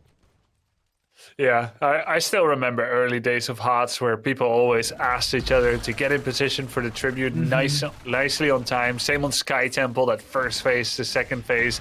Let's wait here because it was always the team that arrives first on Sky Temple or Cursed that used to get the objective. And there's definitely been a lot of progression of making use of your time and then getting there late. But sometimes it's not just being fashionably late anymore. Because Tracer on unaverted Tracer delayed and dismounted Garrosh. So Tremor couldn't get there on time. And Masquerade was the second line of disruption. This allowed Decker to pick up a quote-unquote free tribute in what is essentially a really tightly contested tribute location normally. Slightly in favor of WildHeart, actually. Here's the second favorite WildHeart tribute, which means... Oh, Hanzo goes down in the center, which means the third tribute is going to be to the right side of the map, be it top or bottom, favorable for Simplicity. So if somehow Simplicity were able to get this, they're so likely to get the curse in 3 straight tributes.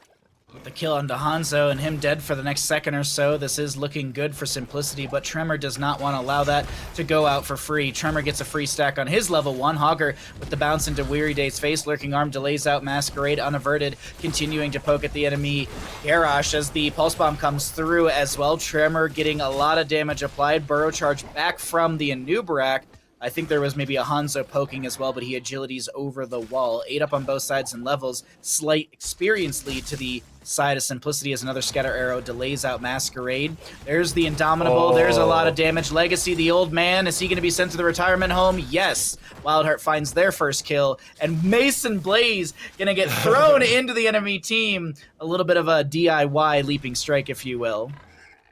Yeah, someone got left behind there. Suddenly Legacy getting taken out, and that kill secures WildHeart the victory of that tribute. Again, incredibly important because the third tribute is either going to be top right or bottom right, as the middle and the left side column have already been used in 2 consecutive ones. And we can see it is indeed bottom right, which kind of just borders the vision point of Simplicity.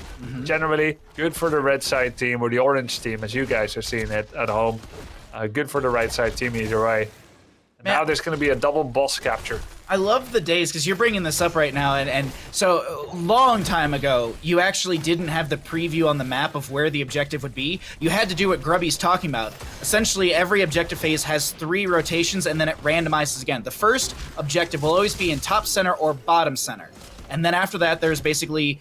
There's on the top right... 4 options, right? Yeah, there's 4 options at that point. So then you can kind of do deduction and figure out where the third one always will be. The second one's kind of hard to guess. You can have a good idea, but that's a really good burrow away from Masquerade. So just little cool things that Grubby's bringing up from the past as well, as you can do this kind of advanced math on this map to figure out where things will be. But 10s are up on both sides. Boston top lane just arriving to the fort, or just about to. Bottom lane still pushing in. We do have Slug Hunter finishing out his level 1 new habit, so he has that self-cleanse. It is a fairly long cooldown, but you do get cooldown reduction from picking up extra regeneration gloves. Big arrow from Hanzo to come through. There's going to be the follow-up damage from the leaping strikes. The gust from the Falstad does nothing, and that's a squished bug. Tremor gets hit with the pulse bomb. He's got the physical armor. The bunker comes through. Mene looking for a flank. A new brag dead for 17 seconds. Boston top lane still getting some decent value. That Boston top lane, for anyone wondering, is just above 50%, and that fort's falling quite quickly. But WildHeart says we're probably going to lose top fort. Let's at least find a consolation prize through bottom lane and equalize, finding even footing on this map, while Hogger gets another bounce on this camp. But Grubby, really well played from WildHeart on the arrow execution. Yeah, just hitting a Nubarak, you would think normally the Nubarak would want to block the arrow so it doesn't hit his allies. I was surprised to see another Nubarak going down from 100% health to nothing with a perfect combo by WildHeart. Let's look at it once again, because Nubarak again didn't get to play the game. Could he have reacted or not? Got the replay right here. Look at that arrow coming in. Masquerade, full life. He did not... Oh, he did press Carapace even. Wow. He pressed Carapace, but that spell armor goes away the moment the shield has been burned through. It doesn't linger for that duration that it would have lost it. So that is actually really relevant and does make it a lot weaker than you may think it could be. So he managed to react in time for the arrow, not get out of the way, and then the big silence combo coming in meant... You know, the funny thing is... With him pressing Carapace, he could have blocked it with Burrow Charge as well. If you can press Carapace, you can press Burrow Charge. Maybe he really didn't expect he will die to that, and he wanted to absorb it and then counterattack. WildHeart has the channel and the objective. And do you want to get into some WildHeart comms, hear how they're getting along in this curse? Yeah, would love to. Let's go. Do you want to switch with me, sir? Probably. Okay. I'm coming mid right now. Yep, swapping with Zerg. I'm looking for I'm an holding. arrow, actually. Looking for an arrow. Hey, look Right at here. arrow. Look at Legacy. Legacy. I'm a mask. I stun. Anyone. Bunkering. Okay, Lexi. Yeah, Legacy. Still Legacy. He's one. I'm breaking out. Oh my god. Fight back. Leave. Can you stall though for top? Top sending. I should have just taunted him right away. Fucking web. Holy shit. We don't have to be scared, by the way. Yeah. I should have broke web. My bad. Yeah, we're fine. Don't worry about No, no, I threw a taunt next time. it. Grounded. Sir? You're fine. Good job. We see Hogger rotating down. For our boss. Boss 180. We have to... Oh, they know. suppose left side, maybe? They know I backed. I'm going bot. That's gonna shove in. Because they'll look, we're even. They don't have the... Yeah, if I get a Q, Okay. I can look for it. I want him to dismount me though. We can go get top first. Hogger me. Top, yeah. I'll Two go false top set up for- here, yeah. I think. They see us walking this way. I'm getting out of bot then. Okay. We have to catch the wave. I'm gonna show. I won't show them. I don't think we actually got the fort. They might... Jumping out of those comms, Grubby, I gotta get your thoughts on what you heard and what's maybe a takeaway for you. Well, I think a big takeaway was like Hanzo being in front, Zerkling being on front on Hanzo, and then nearly getting picked by like 3-4 people, and they were like, Zerk? Yeah, I heard that too. Let's take a look at that fight one more time if we have a chance. Wait, hold that thought. We have a replay, but I think we got to keep looking at this here as Stukov actually gets saved by an arrow. He does walk into the triangle, but he gets away. Emerald hits him, but he somehow survives. Will Garrosh be as lucky? Gets a nice Groundbreaker shield. Slug Hunter caught out by himself. A very, very disjointed fight by WildHeart as able to get onto the boss point. All right, now let's take a look at that replay that we got there of the fight before in the middle, where WildHeart, they had the curse Simplicity defended. We see there a mistake by Garrosh. He does Q, but his E actually failed. Then they hard focus Anubarak. We see Hogger kind of spinning for damage reduction. Nice combo there on Deckard. They can't take him down. Cocoon, Stukov, not getting broken out on time. Out of that Cocoon, Blaze runs out of mana. And yeah, a couple of bad engagements here by WildHeart, the last few, where they can't quite get the kills off setup. Garrosh, of course, didn't quite get the combo that he needed to open things up, so it was always going to be messy. That made for an altogether very weak curse in general. Their bottom lane was pushed in by siege camps, which meant the bot didn't do anything. Top barely killed a fort, but 0 XP picked up by WildHeart, as they put all of their eggs in the mid-push basket. And since that fight failed, they didn't even get the mid-push. So a weak curse, great mitigation and defense by Simplicity. As Mena, he was top, mitigating top value and picking up XP that has netted Simplicity more than a level lead in the present time. Double boss, level lead, curse potential, or at least the advantage slot over to the side of Simplicity. Simplicity looking, well, quite comfortable on this Curse Hollow map with a massive push through mid. Listening and thinking back to those comms, the one thing that kind of stood out to me from WildHeart is there was the calls for Legacy, and then they immediately swapped to Masquerade. And as I heard them saying Masquerade, I'm like, why are you diving onto an Anubarak? You're not going to kill him. And that was the case. I like looking at the fight inside the comms or listening in, I'm just like, why are we calling for a Masquerade focus? It's not going to work out. Like, yeah, you got the kill that one time, but you don't have that much burst ability again.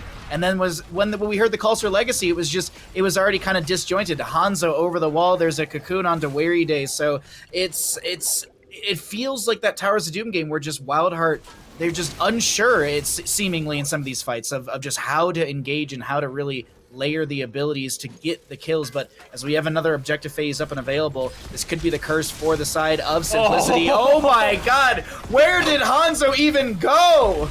Yeah, that's a Gathering Storm hit by Mena, the Boomerang removing the spell armor together with the Pulse. The big stay around listen by Legacy. Tremor, of course, he burned his Unstoppable about 30 seconds ago in that bush. It was a very marginal use of an Indomitable, so that was always going to be a problem. Bahamut, 30 seconds ago, you highlighted the engage issue for WildHeart. This is, of course, always a problem for Garrosh, where you are fighting over a large area of land. He prefers to defend Infernal Shrines or Battlefield of Eternity more than he prefers to walk across large distances. So Garrosh didn't have Unstoppable, but that was a beautiful sidestep by Mena and unaverted, hitting Hanzo for everything he had. Lovely. The side of Simplicity looking to just get as much value during this curse as possible, with Garrosh just now respawning Blaze down for 4 more seconds. The waves are crashing in. Bottom lane should go down for free. Lunara will do her best to mitigate stuff. Little arrow to go narrowly by a few enemy members. This is a mid lane keep to go down. Bottom lane keep has already fallen. Tracer kind of floating towards top, but I don't think she can go for another keep. 12 seconds remain on the curse. A solid 2.5-ish level lead to Simplicity, and to simply put it, Simplicity's having a comfortable, fun game. Like, if we were to probably jump into Simplicity comms, they'd probably just be vibing and having a good time. And at this point, we probably won't, just because it's so lopsided already. Yeah. If it gets closer, we may, and we'll definitely do it in the next game, because they're showing a great gameplay. Now, big focus, Quantum absolutely. Spike on Garrosh. That's enough. Also, the stay a while and listen on Blaze. It's a great gust. Mena is using them so tactically. One of the best gusts that we see. Not just the ranged mosh pit wombo combo, but really to isolate one person away from everybody else. Well, top lane keep is going to go down. Leaping strikes from Lunara is being attempted. Mason Blaze kind of hits the side of the keep awkwardly. Massive shove from Weary Day will come through, almost taking Nubrak across the map at the fort. Rubble will stop Masquerade from being pushed too far back, but Garrosh Blaze dead for 25 to 30 seconds. Unaverted begins to apply pressure to the core. Weary Day steps out. The Hogger has a little bit of a bounce. He's already used his no control. Big burst onto the Stukov, and Unaverted, I gotta say this, WildHeart, you gotta get rid of Unaverted to Tracer. Unaverted may not have looked that great on Maiev, but Justing said it. Coming out of game 1, going into game 2, I want to see Unaverted back on that range role. We've seen it 2 games in a row, and it has been dominant for 2 games in a row. We got Justing back in the mix with us, and I got to hear Justing's breakdown, analysis, and thoughts on what we just saw. So everything was pretty back and forth and relatively even up until that one bottom fight where Zergling on the Hanzo thinks that he's safe in that brush. He doesn't have vision around that corner, and Unaverted on the Tracer face checks into the brush, and no hesitation from him and Mene. They both just blow him up instantly. He died in like half a second, so Blaze and Stukov can't react to that to save him at all. And then after that, things kind of just fell apart. They got the curse for Simplicity. They got a 3-for-0 in that team fight, and that led to getting both the bot and the mid keep. And they had a 3-level lead at that point, and then the game's essentially just nearly over with the amount of aggression that Simplicity showed with their advantage. They just pushed that advantage, and Mene on Falstad has gotten a ton of value in these last 2 games. Unaverted on Tracer has gotten a ton of value in these last 2 games. I think that you could kind of plug in anything else for those other 3 picks, and Simplicity would still be doing the same thing. It really has felt like both of these games has been Unaverted on Tracer, kind of just the Unaverted show, and they're sort of picking on Zergling quite a bit. And you could hear it in the comms when we went into WildHeart comms. It was nice to hear that Tremor and Mason were speaking up a little bit more than the first week when we listened to them. But the first week when we listened to them, we heard Zergling like ordering commands to his teammates, saying like, you know, you go here, you do this, you do that. We didn't hear that at all in this replay or in this comms. Yeah, we heard the arrow, like I'm doing the arrow on Legacy, and that was almost the last thing we heard from him. So I think he's really sweating over there, trying to line up his Hanzo arrows, and I think he really needs to play something he's comfortable on, because maybe against the teams that aren't as strong as Simplicity, that works, but it's very evident that his comms are lacking. Like, he's not having the leadership qualities that he had in week 1 when we listened to the comms. So I'd like to see him be on something more comfortable, but Simplicity is just coming out with too much aggression for him to deal with. Weary Day and Slug Hunter on the Blaze and the Stukov are not able to save people. Mene and Unaverted on the Hanzo and the Tracer, or the Falstad and the Tracer, are just way too scary. They can't be getting these 2 heroes together, especially. It seems like they're just way too strong right now. The question that I kind of want to throw back at you, Justing, in this while we have your breakdown, what does WildHeart do? Because you can't just ban Tracer and Falstad. That's just not the answer. What do you actually do on the side of WildHeart? So I think the main thing is getting Zergling onto something that he's comfortable with, and also their composition needs to have a more clear identity. I'd like to see Slug Hunter not playing the Blaze. He has looked pretty shaky in these last 2 games on Blaze. As we said, that he has swapped roles onto this offlane recently from support. It's fair to have some hero pool issues where some things are stronger than others. He's really not looking very comfortable with that Blaze. I'd like to see them give Mason Blaze the ability to carry the games, give him something that he can really carry on. Ball has been banned most of these, in all these games so far, so he can't play that, but I'd like to see them just sort of enable Mason Blaze, and you need to have something to deal with the Falstad Tracer, because the amount of burst that Unaverted on the Tracer and Mene on the Falstad is putting out is just way too much. It's so weird to see WildHeart start so good and then just really fall apart. Like, Grubby, is this warmed up Simplicity? Was game 1 kind of just like, oh yeah, we lost a tune, whatever, and you know, now we're firing on all cylinders for Simplicity? That's at least the feel I get from it. Yeah, it does feel that way, because Simplicity, they've had a 3-0, they've had a 3-2 comeback, losing the first map. So now again, lose the first map, and they just look stronger afterwards. And it's actually more of a psychology problem. I want to credit them for coming back, but I know probably what I'm talking about, because I had the very same problem when I was competing, and just that you're not quite there yet with match mentality in the first game. It's much better to win everything 3-0 than to first need 1 or 2 maps in order to come back and win it all. That's risky. If you get surprised by a draft or make a mistake, there's less space for that. But it's very much like you show up in your bathrobe, and then it's only once you lose your first match that you change into your sports gear and start really performing. And it does feel like that's happening with Simplicity, where they play better and better as the series goes on. So props to them. Might actually be quite the opposite for Masquerade. He might have been wearing his athletic shorts and stuff and then went, you know what, I gotta get the bathrobe, boys, and now I'm playing a lot better. But let's find out where we're gonna go to for map number 4. We got that all ready to go for you all at home, and it's gonna be a map choice of Simplicity, as WildHeart Esports has opted for first pick priority as the losing team. So, Simplicity will be taking us to Volskaya Foundry for map number 4. Justin, is this where WildHeart can turn things around, or does this just continue to be a Simplicity domination? I think a lot of it depends on the draft and whether they're able to secure some globals on the side of WildHeart. I think that giving Mene Falstad, especially on this map, is completely illegal. I really hope that they do not do that, or I think they will get just destroyed by Meneon and Falstad like the previous team on this map did. That being said, I think that WildHeart doesn't really... They do really well on maps where they're able to sort of just be a 5-man and just roam around as a big death ball, which is what they can do on Tomb, but they can't do that as easily on Towers, they can't do that as easily on Cursed. So these maps where there's more space to kind of just create chaos, it seems to be where Simplicity is thriving. I do like that WildHeart first bans the Falstad, that's good, you can't play against that. And then I would hope to see that they have some kind of response for the Tracer if they don't just outright ban it. I'm not expecting them to just outright ban it, I would think that they would maybe just be drafting with that in mind. But Simplicity has been playing a very good macro game, and in teamfights they're playing a lot of dive. So it's sort of become obvious what their strategies are, so it will be up to WildHeart to counter that in the draft and get something that they're more comfortable on. Well, on the note of this dive, what would be the counter to Tracer, I guess, is the simple question. And I think a lot of us go, it's Varian, but I feel like it's not just Varian. I feel like it's a more complex idea. Yeah, it's usually a combination of some kind of armor that you can turn on yourself or someone else, or some kind of burst protect, together with heroes that don't get completely called out or even have a dodge. Like Vala. Vala coming out is encouraging. WildHeart used Vala 3 times successfully, winning against Chili Mountain, so they've got her again. And with Vala, you can pretty much expect layers of protection coming in.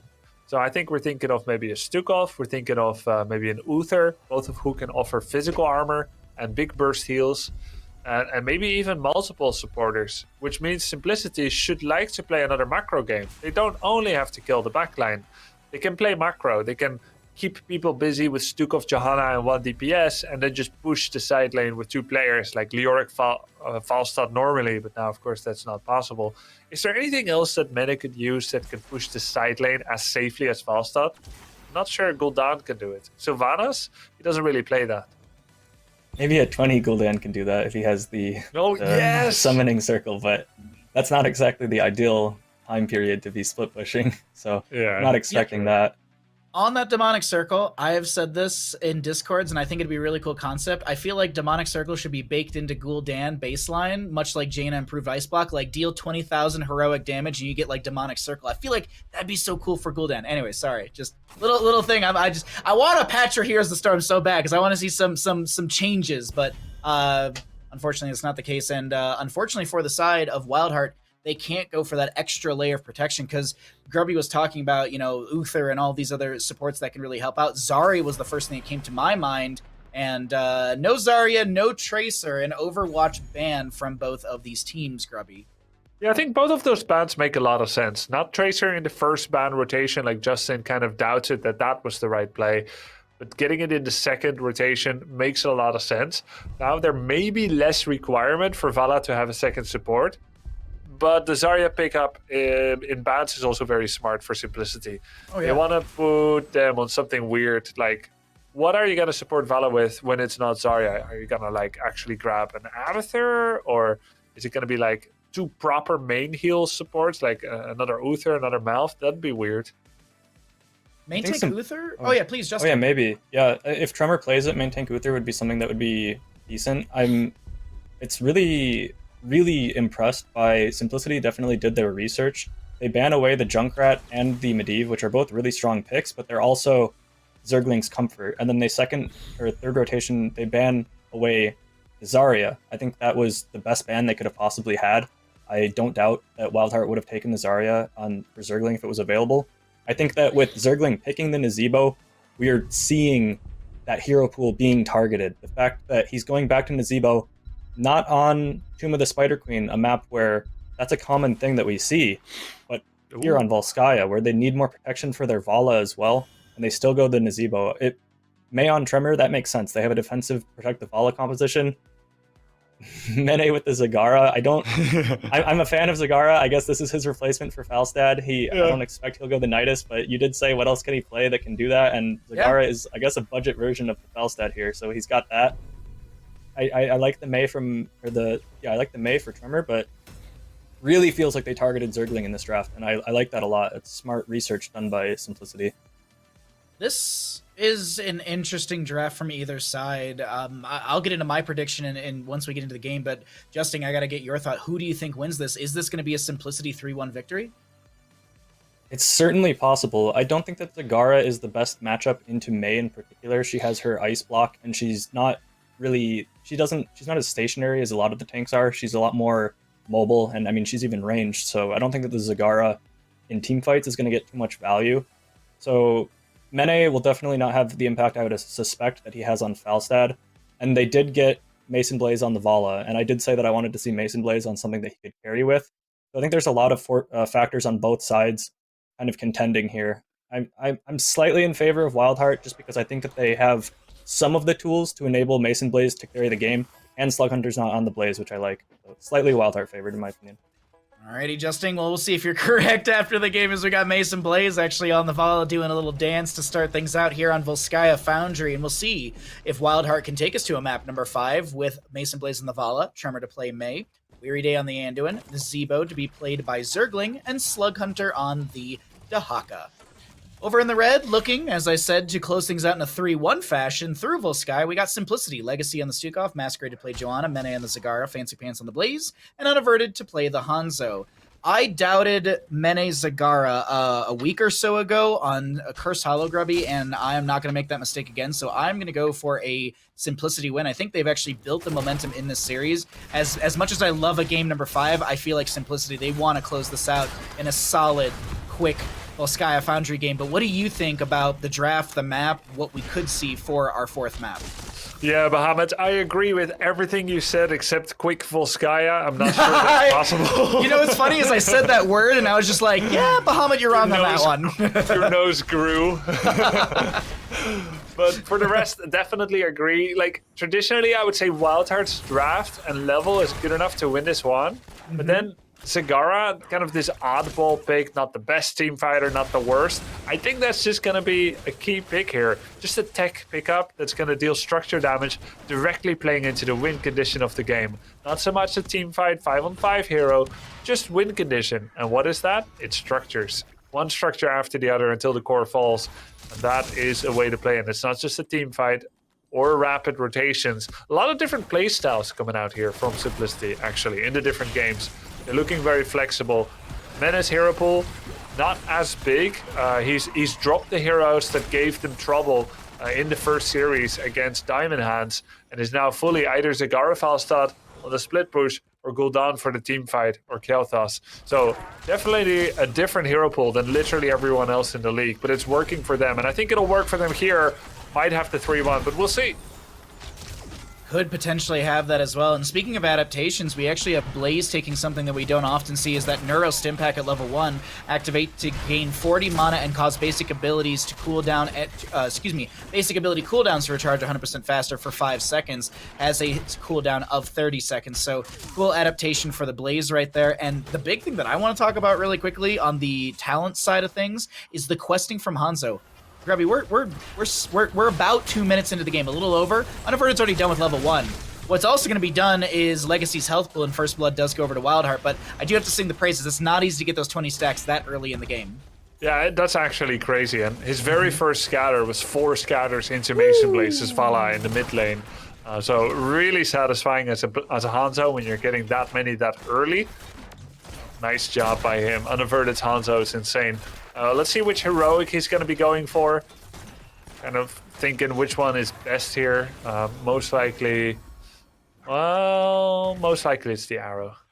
Yeah, I think the same thing. I mean, the giant AoE stun from the Dragon's Arrow is going to be very beneficial. You can go into the Blessed Shield, which we don't see as much Blessed Shield. I feel like everyone takes the Falling Sword, and I personally, Grubby, I feel like I don't see an insane amount of utility out of the Falling Sword. The level 20 does make it so much better because you can utilize it very aggressively, but the Blessed Shield follow-up into the stun from Hanzo, a Jet Propulsion from Blaze that has the AoE stun, Zagara's dropping in Banelings and dropping down Roachlings, and there's Lurking Arms from Stukov. I feel like that just chain CC potential is huge, and you know, the story of the day, as much as I hate to say it, a trade will be had. The story of the day, though, is going to be the bullying of Nazebo. He is the first death on the side of WildHeart, but this has been consistent for a lot of the games. It seems like Simplicity really, really wants to just pressure Zergling and shut him down, as Justin was talking about. It really sucks when you're looking to assign blame to someone on your team in Storm Leagues, like who keeps dying, and you check the score sheet and it doesn't feel that way, but it's actually you, and you realize you're the one that your enemy is targeting and bullying. Zergling has been targeted quite a bit. Of course, he does want to get those double stacks, so he's a hero that doesn't have a solo laner kit, nor the fastest wave clear, but needs the double lane. That's kind of Nazeebo's shtick, which is a bit weird. As we see that bottom lane focus again that you pointed out last week as well for Volskaya, since the bottom protector is usually the first potential win condition protector. What also is something to discuss is how little value an objective phase that you have to fight over for such a long time gets minimal to literal. Like let's be honest. Let's call it like it is. This Trigla Protector got a sidewall and a tower and did some damage. Wait, are you? I'm not kidding. Almost God. a tower. Omega lol. Can we go look at bottom lane really quickly to the observer? Yeah, that's depressing. I thought that top tower went down. A sidewall. A sidewall was gained. Like, I meme about, like, let's buff the Trigla Protector and, when it dies, it drops 5 SCVs or something. But, like, let's do something with this Trigla Protector. I don't want it to be like Punishers from Infernal Shines on release. I'm not asking for that. I'm just asking for it to do something in the game to make it viable, because realistically, Simplicity didn't really care about winning this first objective, and I feel like the motif throughout Season 3 of CCL will be that. I don't think that teams are going to come to Volskaya for the objective phase. I feel like they're going to come to this map for just the overall playstyle and rotations. Exactly. Well, Bahamut, as level 10s are reached, very excited about the May pickup again. He's ruining Storm League games with this inspiration that Trevor is showing. Avalanche again. We'll see if Simplicity mispositions, because I do have to say, the fight in the top lane, because Justin broke this down really, really well for us, and I feel like I got to put that into our weekly recap as well, but like, the mispositioning on Simplicity was just so over-aggressive with the bunker and the cocoon and everything, and I don't know if Tremor will get that lineup again on this game. I'd like to be proven wrong, but I feel like Simplicity, they definitely have a good deck of cards, as Zergling gets zoned away by the arrow of Hanzo. So it's actually going to be that Dragon Strike from Hanzo, no Dragon's Arrow. Yeah, Falling Sword and Dragon Strike. These are definitely my favorite ults for these two heroes. Avalanche as well. All the fun ones. So very nice teams here. Did we see an Icing Light Bulb and Ravenous? Really? Report Vala for not using all her ults. Apparently nothing is too much for many. Well, she didn't use that secondary charge of Rain of Vengeance because she's got another one for the face of Stukov. He does go down, Masquerade taking a few spider bites to the butt, and that is going to be 86 stacks on those, on the Widowmakers at level 1. I was trying to remember it off the top of my head. But the big thing to note on all of this is Voodoo Ritual for Nazeebo, 127 stacks. The way that I've always heard about, scaling on this Nazeebo is typically you want to have 10 stacks per level. That way by level 20 you're at 200 with a little bit of a buffer, because it's 175 is the necessary amount. So I like the pacing of Zergling. But Jet Propulsion from Blaze comes in. There's a Biotic Emitter on the ground. A Falling Sword from this Joanna knocks Weary Day up in the sky for a second, and he will fall to the ground a little too hard and is going to be going down. Light Bomb just coming off a cooldown, and Control Point B unlocks, but I don't expect Simplicity to really focus on this objective. I feel like Simplicity, they focus on just wave clear, wave push, lane management, and just overall macro. Yeah, exactly. Nazeebo is their objective, actually. Almost as much health as a Protector, too. Oh, not quite. First Protector had 13,000 health. And Nazeebo only clocking in at 3,300. Avalanche kind of missing there. There's my Storm League Avalanche coming in. As Vala puts in a lot of damage. Mason Blaze, there's a stun on Janna. He does get in the bunker. We have a Devouring Maul from Menet to stop a Ravenous Spiriting Nazeebo. He's got Ice Block and he dodges to condemn. I don't think Johanna can get away from this. He's got no more Iron Skin. Still has Falling Sword. Debated. Falling Sword does not have the longest cooldown at 50 seconds, and I'm assuming Masquerade will be utilizing that level 20 Heaven's Fury for more cooldown reduction. I expect to see Masquerade kind of turning in the direction that he will utilize the Falling Sword in the future and just constantly try and dive into the enemy team's face. I'm liking the late game for Simplicity, but WildHeart, they're definitely showcasing that this is not going to be a very fast series for Simplicity, or at least WildHeart's attempting that. And we have very strong level 20 resets, right? Johanna can get the multitude of falling swords, which is nice damage, healing, and disruption. Then Hanzo can get many dragon arrows, dragon strikes as well, the totally awesome ult. But WildHeart also gets their Nazebo level 20. That's true. There's also Tyrant Mob, which I actually think Mene did take last time, which is that full cooldown reduction on Devouring Maul if you get a kill? It's 50% extra damage on Maul, taking it from 400 plus to 600 plus, which is nice. And then there's also every takedown gets you minus 25 seconds, which is takedowns from both sides. Okay. So it's 80 seconds, so if 3 people die on either side, you can cast it again. Oh, so far, so long as we get a big team fight, that will be beneficial to Mene, and Slug Hunter able to back away tap well. And this is what I was talking about. Like, look at Mene. Mene is just doing what Mene does on this map. He's just gonna go. He's gonna go to his happy place. He's gonna go split push, and WildHeart gets the Trigla Protector once again. This reminds me exactly of the matchup of Chili Mountain last week, because Chili Mountain got all of the Trigla Protectors. They had some pretty good momentum on the side of Chili Mountain, but Mene kept just split pushing bottom and wasn't responded to fast enough. We do have Slug Hunter on the Dahaka, which looked very good for game 1, and we'll see if he can kind of match this. Experience-wise, it is very close. A Rocket Glove does put Masquerade next to Zergling, who chucks out a few more spiders. That level 1 already finished out. And a lot of spiders to be gained for Zergling as 16s are approaching. And we have 171 stacks on the Nazebo as the Devouring Maw misses, and Slug Hunter uses the Brush Stalk to jump back into the team fight, but he's not able to yield any beneficial drags. Yeah, I like what Simplicity was trying to do there a lot. The Dragon Strike, I think he had to choose. There were 2 avenues. He chose the top avenue, the one that the Protector was heading into, and there's that little delay where heroes are planted right out of the Protector. And that was cool. Devouring Maul was cool as well, trying to cut off or catch players, but all just a little bit too late. So that's 2 heroics now not here, and it makes it feel unwise for Simplicity to contest this. They're down heroics. This can't go well. And truly, it is WildHeart, in fact, that gets that healing token, that is able to protect it. But then you can also see, hey, what did Simplicity gain from that? Well, they forced that Ravenous Spirit. There's a follow-up here. Double Cleanse being used by WildHeart to save Mei. Falling Sword. So sometimes, even if you're not happy to do a full 5-on-5 because you're down on heroics, you can still pretend that you're happy to do so, just in order to bait ults out from the opponent team. And that is nearly impossible to do in Storm League. If I'm like, hey, let's put some light pressure to force them using heroics, first of all, half the team doesn't read it. Those that do read it don't agree. And those that do read it and agree will get it wrong, and they accidentally press their ult anyway. Light Bulb on Stukov, and he's not using Cleanse on himself because he can't. Turret goes down, and this is actually a huge momentum swing for WildHeart. That kill, the turret steal, they got 3 turrets and a healing token. They used 1 just for tanking and to keep up the pressure. Nazebo already has his endgame stacks 3 levels before the end, and they're gonna push down Keep Wall. This kill couldn't have happened at a better location. 25 seconds for the Stukov, and WildHeart wants to basically set up the win condition through Control Point C. Control Point C is not even available yet, but this Keep Front Gate going down is the setup to end the game here. Zombie Wall onto Unaverted, who is getting just chased by all the spiders.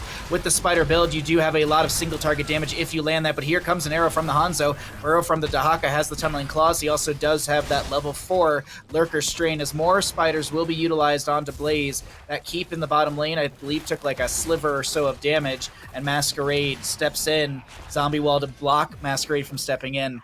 And the turret, the item hold from the side of WildHeart is really, really good. And before we get into this objective phase, Grubby, I believe there's a nice little replay for us to take a look at. Yeah, how did Legacy get left behind there as Stukov when defending the bottom lane? Let's look at that again. So we've got him actually trying to massive shove someone away to save his ally, to save Johanna. Probably not necessary. Johanna does have Unstoppable. Falling Sword was on cooldown. Simply missing that massive shove probably put too many players right next to him. So it was a bit of a misstep, a bit of a left behind there for Stukov, who now has the most deaths in the game. Legacy on 3 deaths. Everyone else is on 0 or 1. There's got to be a little bit more respectful of his position. and hoping that Johanna can get away by herself. Let's get. You want to get into those Simplicity comms because it's been a little bit since we've heard from them. Yeah, absolutely. Let's go. In we go. We gotta get top. Yeah. I will. Still see 3 mid. We can't kill him anyways. Care bot. Drop I'm vision. Wait, 30 or what? We can do heal. Yeah, I don't think they core. I have 16. I have to safe rotate up to you guys. They're gonna pressure bottom actually. Stay there. Yeah, ready to the bot though. We'll be there after we do heal. Sure. Okay. You just back. We gotta go. I take one more and I come. I think I got a Dragon Strike to get them off if they start going. Nah, they're backed up. They're chilling, yeah. We're fine. We just took 20. What a map. Yeah. If they get the Protector, it doesn't matter. They're not even on it yet. Oh, wow. Okay. Yeah, man. Yeah, The we're objective. We're Yeah. chilling. They're gonna try to march down with 20, probably with the Zibo. That's Play fine. it slow. He's about. Yeah. Maze bottom. Have gonna cards. Let me get the mid waves, I think. Okay. Yeah, CGing this shit. And the zombie will be. He burrowed as well. Free tapping here. Yeah, Don't some die on the fuck- I'm core. getting Don't die 20, on I'm the getting core. 20. Yeah, we're chilling. Just chill.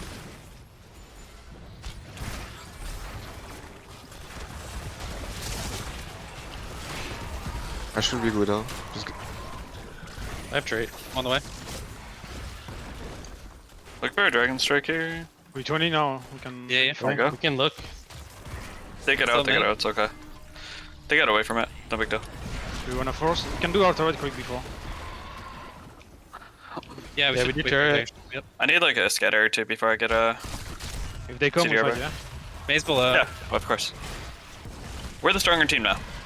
Fancy, get your ass in there, and then Yes. Masco will pulling sword on you. do without. Pressure mid. You see it Pull here? reset over and over. They could just What push what is bottom. it? Yeah. We should I be think ready we want to to get just push out bottom and we play for point, right? Mid is. Mid They're is. still not on point. They could be in a bush somewhere. Careful. up. Yeah, so but. They're pushing bottom. Yeah. Here, Come Masco. back bottom. And Manny, can you get the top wave? Yeah. Then we look bottom. Yeah. Should have finished mid though. Ah, yeah. I thought it I would think be. it's But fine. I just his hinting. We're just chilling. I want to get easies. I would may, yeah. One's on.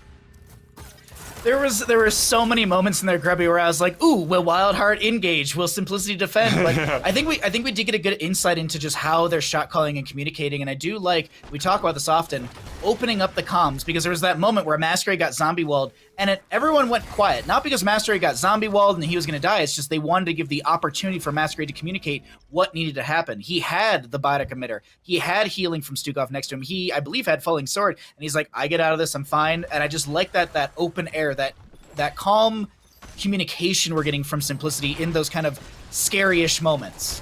Yeah, exactly. And I think we can't tell much from that because there was not a lot going on. Like, we thought something is going to happen because of the objective. I do, yeah. Neither team is going for it. There was actually nothing going on. Now, there has been a bit of a turret camp in the top lane. There's a catapult and 3 of those assault troopers are pushing down the top keep. They're going to win that easily. The next wave does not have a catapult either because there's no top fort down. Simplicity will be facing a large amount of pressure via top. This is a problem. They are going to lose their keep wall in the next 40 seconds and then start taking keep damage. So they're standing on this point here. That Dragon Strike, a little bit of zoning. Can he get his ult back? 30 seconds cooldown. Next scatter could take it down to 0 to 15 or to nothing. Depends if he hits it. Let's see. Unaverted, looking to scatter. He gets a few hits. It's to 15 seconds. Objective taken. Now we're going to see. Meta, Hearthstone? Yes, he's going to defend top. Keep wall is being taken down. He's gone. I think they see that. Let me see. I think if someone ports while on the Protector, because you got vision of the Protector as the other team, I think you would know that. So they would know that Cigar isn't here. Let me check that if someone walks over the Protector, if that's true or not. You might be able to see Hanzo in that top lane. Actually, no, Hanzo backs away immediately. Man, this Triglav is getting so much value, Grubby. So much value that WildHeart is so scared they need to take a keep down in bottom lane on the opposing side of the battleground. Yeah, they're so scared that they walk to the other side of the map. That's how strong it is. They did randomly get a keep there while they're trying to create maximum distance from themselves to the Protector. So- If only the Rock'em Sock'em Robot did a little bit more. Oh my god, Iron Skin utilized by the Joanna, the Falling Sword as well, just to make sure that she's able to hard disengage. She did not want to get caught out or forced to utilize the Biotic Emitter. Masquerade, he's doing a great job on this main tank. And Unavert is just ripping arrow after arrow, because he can. He's got massive cooldown reduction with that level 20 Scatter and Storm Bow availability. 20-some seconds left on the Triglav. The Rocket Glove forces back the Dahaka. And the map, actually, I will say this, it did get some value. Okay, let's talk. It did take down 3 forts. 3 forts that were already harmed, but this Triglav did open up the map for simplicity, which is the big benefit to talk about. Would you trade 3 forts if you could? Just a trade deal. Would you trade 3 forts for 1 keep? Normally, I wouldn't. I think I'd like to keep 6 forts against 4 instead of 3 against 2 keeps and a fort. Because so of you have periodic catapult pressure matching into nothing of the opposing side. There's no catapults coming through, so it is better on the macro sense and the map control sense to have that. Drag will be mitigated either by the side. I think it was actually the Iron Skin from Joanna. It's just a really good read from Masquerade. Yeah. Hitting those buttons plenty on time. He has not been a liability for his team. Johanna, Masquerade, 0 deaths. Very low death count in general. There hasn't been any casualties in the last 5 minutes or so. Those safety protocols have really paid off. And Simplicity, they said they're the better team at level 20. They said that in their comms, and be it bravado or knowing the situation, they do not respect the Nazebo poison damage. Let's compare damage numbers right now in this law of the game. Vala, 48k. Nazebo, 42k. Zagara, 50k. Hanzo, 90k. And it has been 5-2 in kills, so that 90,000 from the Hanzo, it's not just, poke damage from scatter arrows and dragon strikes that don't actually yield a kill.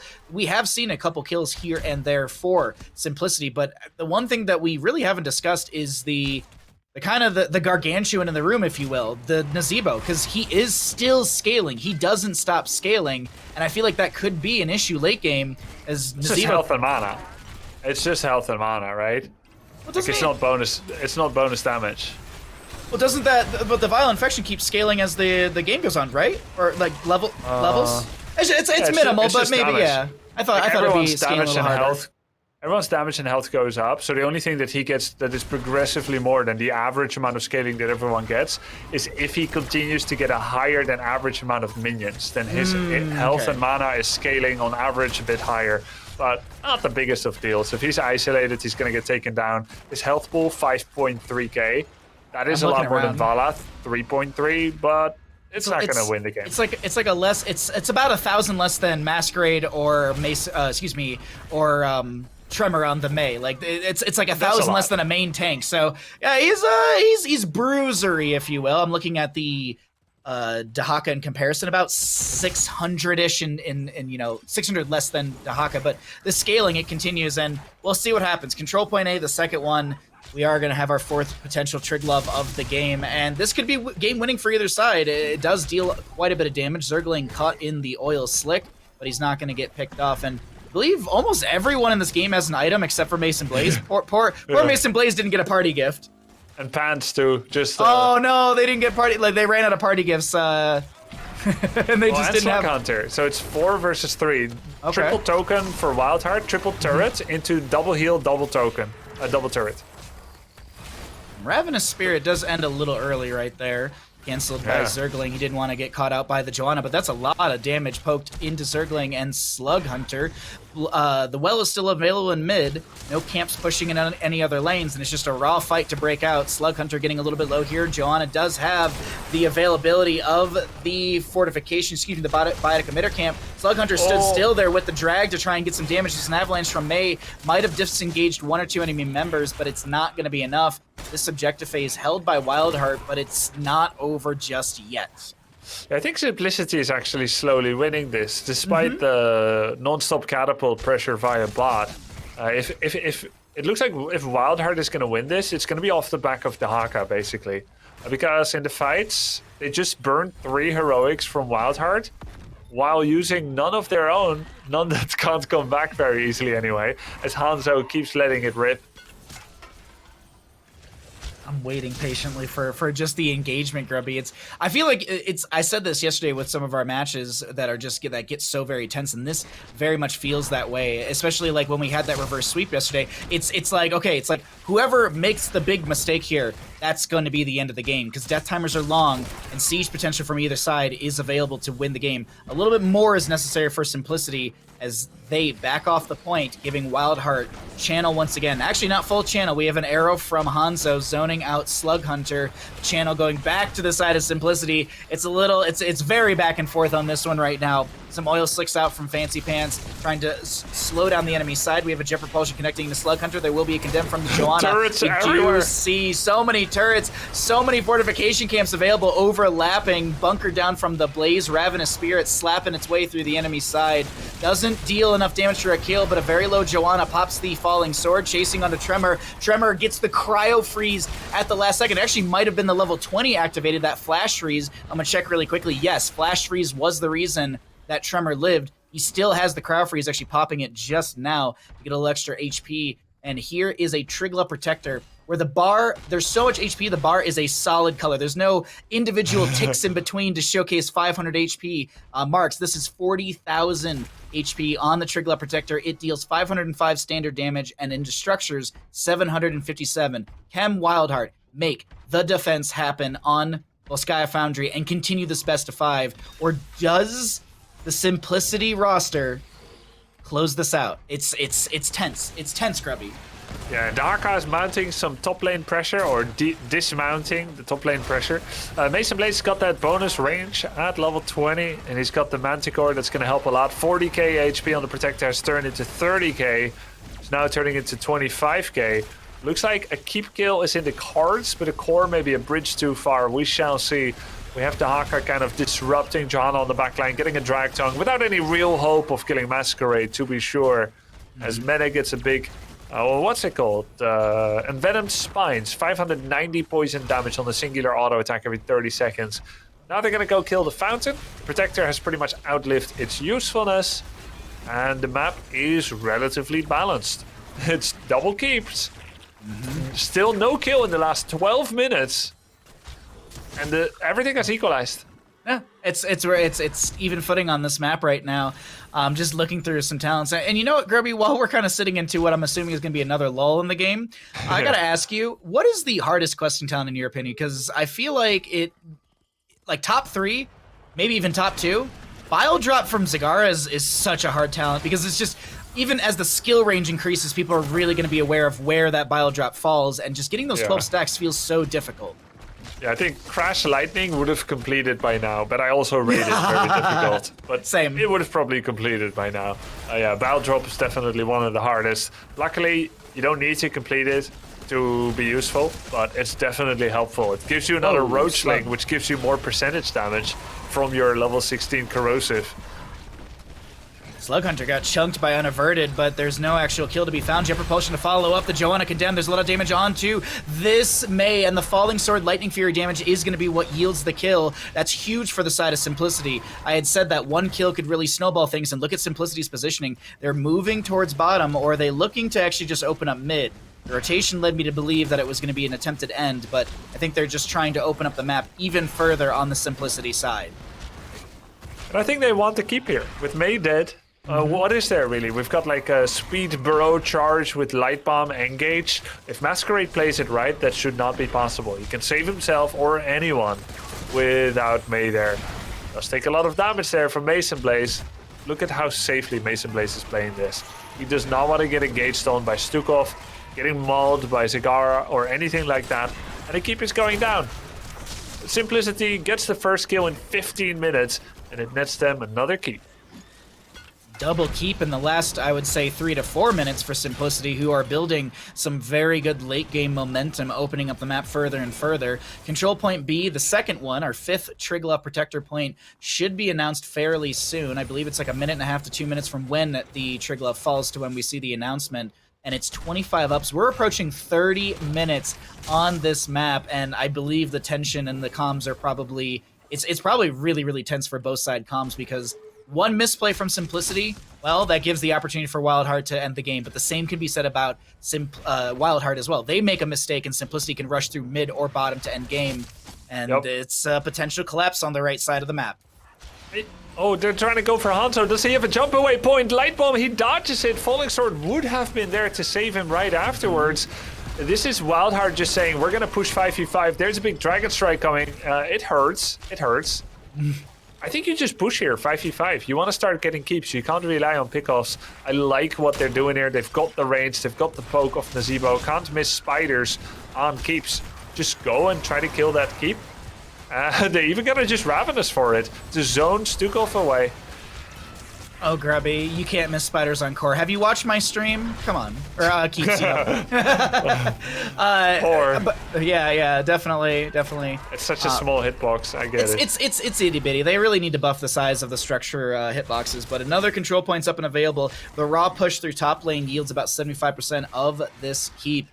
Grubby, you had actually said something earlier in the Cursed Hollow map. Do you want to get into comms again? It's a 30-minute map. I feel like we could do comms again at this point. Yeah, exactly. Let's see. I think we can get into WildHeart since I think they have the burden of making a move. Let's get into WildHeart and see how they solve this. Just warning to chat because we're not sure anything is actually going to happen. Let's go. Thank you. Killing Slug. Slug, you need a base, I think. Don't stack on me. Don't stack on me. I can't stand on this anymore. Yeah, you can leave. You should leave, Slug. I mean, Zerg. We should walk up through this. Mene's bot. With the Haka. We do that. Keep pushing in. Yeah. If I see Mene bot again, I'm digging. Yeah. Sport's bad because Hanzo, Hanzo equals. There's a guy on point though. I want to pull that guy. Just let Slug push out. Yes. He's gonna end the game by himself. Just chill. Half the back. Do they have the back? Yes, the Katas will end. The Katas are OP. Okay. They have to get. As soon as we see someone back, we dig and we go. They're looking to force. Fine. This is fine. They're still all here, Slug. They're still all here. Yep. They're now looking to Keep base. pushing. Run at them now. Yeah. Run at them now. Yeah. I'm minion. Yeah. Trying to slow him. They're leading You gotta Slug. leave. Slug. Get ready to leave. Okay. You see both DPS though. You can probably leave free.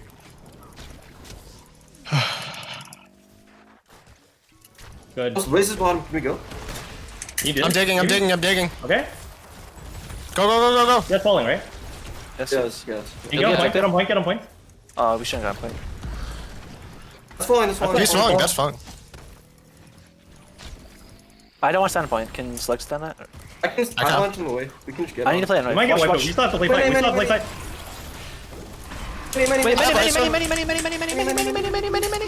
Come on, yeah. We got the objective. We just need to live. I have ice block. I have ice block. Closer. I have no more hold. Oh, fuck. Oh my god, guys. We have to go end. We can't. Do we have to go in? No, we can't. Okay. They can't leave this. I don't know. I'm not sure. Like, I don't think we can end. We have to clear Katas mid. Everything was lined up for WildHeart to just slow bleed this game, but Simplicity, they just did not want anything of it. They managed to find 2 kills, and this is going to be the rush through mid lane, but Grubby, is this the end of the map? It should be. Level 26 damage is pretty crazy. They've got a summoner, they've got turrets. I think that was just it. I've got ice block, said May, but there's always the Stukov to ruin things. That was a lot of damage actually into Cigara. Holy god. The falling sword, maybe not quite enough. Mason Blaze, let's see. When is his next multi-shot coming in? 4 seconds, 3 seconds. Core is dropping low. There's the next multi-shot. Is it gonna be big? It's big. Falling Sword again, Unstoppable is here. We have Fancy Pants just going to core. Light Bomb onto Slug Hunter as Unaverted is just trying to back away. Mason Blaze is just trying to kill the Hanzo. Will be able to do so on the left-hand side of the screen. We do have Mene getting low, but what's going to be low is the core HP. And after 33 long minutes and a hard-fought game, this is going to be Simplicity taking the series in a 3-1 fashion. Very, very well played from the Simplicity side to recognize basically when they need to step in, when to play off of the enemy team of WildHeart to step in. And I gotta say, Simplicity in the latter half of that read everything WildHeart wants to do perfectly well. And I gotta get you back in here, Justin, get your thoughts on everything you heard, saw, and experienced. Yeah, just a casual 33-minute game on Volskaya. You could hear It's short. I told you it's short. Yeah, it was a quick Volskaya game, honestly. You could hear Masquerade in the comms. I thought that was really funny. The game lasted so long that we got to listen to both comms. I thought it was pretty funny that when we listened to Simplicity, Masquerade's like, "What a map! I hate this map." It's like, didn't Simplicity pick the map? Like they did. So I thought that was pretty funny. But so the early game was mostly controlled by WildHeart. They had some nice macro strategy for the beginning where they kind of debated where they gave the robot in exchange to go sneak that bot keep. And so the map was opening up a little bit for WildHeart, but on Volskaya, the game is always going to come down to a team fight. And they tried to do, we heard in comms, most of the time it ends on the middle objective, the fourth objective, but this game it actually took the fifth, and the team who won the objective didn't even win the game because they lost the fight. So you could hear in comms that WildHeart was really nervous and that they were, it sounded a lot different. Zergling felt more comfortable, it sounded like, but it felt like you could feel the pressure. Like Slug let out a big sigh at one point on the Dahako when they were in their comms, like, all right, just end the game with the catapult. And he's like, like you could tell that he's like nerves. There's so much pressure in that moment, and they all go on Mene at the end there, but Mene was actually going on them. They don't manage to kill the Zagara in that top fight, and Mene on the Zag is the game-winning play, actually. He hits the Maw, the two-man Maw, which sets up, they thought that they had Ice Block, they'd be okay, but they weren't okay because Legacy on the Stukov had the purple silence puddle right underneath the Maw, so when they came out, they just had nowhere to go. There was nowhere to run. Mene on Zagara, too scary, I guess. So there was an interesting dynamic in that game, though, where WildHeart had the early game advantage, but they weren't able to carry it out into the late game. Once it got to around level 20, Simplicity's ultimates their level 20 talents gave them too much poke. The Hanzo was just constantly throwing out arrows from unaverted on the Hanzo, and their poke was just too much for an Anduin to deal with. Anduin's main weakness is that he doesn't heal poke well. So post level 20, Simplicity's comp just beats them in straight up 5v5s, which we saw in that last fight. That last fight was very strong for the side of Simplicity, and I believe we've got Unaverted on the line with us right now. And my friend, can you hear us, and how are you feeling? Yep, I can hear you. Feeling really good. That was a fun set. I think everyone's really happy on my team with that. No, games 2, 3, and 4, you guys look like you were having a blast, but I have to ask you, what happened in game 1? Was that just a warm-up? Yeah, I think sometimes we can be a bit inconsistent. That's our probably biggest downfall, but when we're on, everyone's just going off of each other. We got really good attitudes. Everyone has really high energy, and so we have really talkative people once we get going. And yeah, once we started that momentum, we just kept going. Well, it was good momentum to see in this series, and I don't want to hog all the questions. So, Justing, any questions for Unaverted? Yeah, how good did it feel to be playing the Tracer and to dive onto the backline and kill Zergling 5 times on Towers of Doom? Oh yeah, it was fun. And then we did the same thing on Cursed, and then they banned it in game 4. But yeah, that felt really good. Overall it's really fun just to play versus old teammates and beat them up. But the Tracer was good. I had a lot of fun with that. Grubby, any questions for Unaverted here? I think you showed the best Hanzo today as well. A lot of Dragon Strikes, a lot of scatters. You completed your quest in just a few minutes. It was fantastic. Is he your favorite hero, Hanzo? Yeah, Hanzo's my favorite. I don't know if he's my best hero in competitive, but he is so fun. And sometimes when he's good, he's really good. And we were joking around about that. I think I finished it in under 2 minutes or something on the quest. Yep. Because I didn't have to clear waves, so I was just running around hitting people. Usually I don't get that luxury, but we drafted enough wave cleared and we wanted to split, so I got to just follow him around and annoy him. So yeah, that worked really well. Yeah. I got 2 other questions for you. First about this game. Mene went on Zagara instead of Falstad. How worried were you guys about the backdoor since you lost your bottom keep fairly early? Yeah, it's a big concern. I think that's their main win con. Our 5v5 is probably just better, so it's one of their only outs. They tried to manipulate it, but their window for the Dihaka dig at that last fight, it was like their only window, and it was really obvious. We knew where the dig spot was coming. We saw their engage tools. Even though they kind of put us in a bind with that split pressure, we still knew exactly what was going on, so it wasn't too big of a threat for us. Yeah, there aren't that many bushes on Volskaya as well, so you guys predicted that really well. Yep. Then My last question is about match mentality.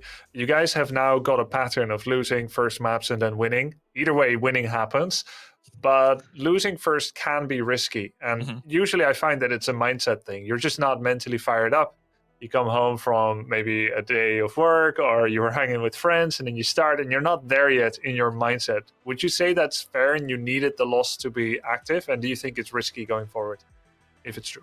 Yeah, I mean, we don't like winning the first, or we don't like losing the first game, but we have to do it every time.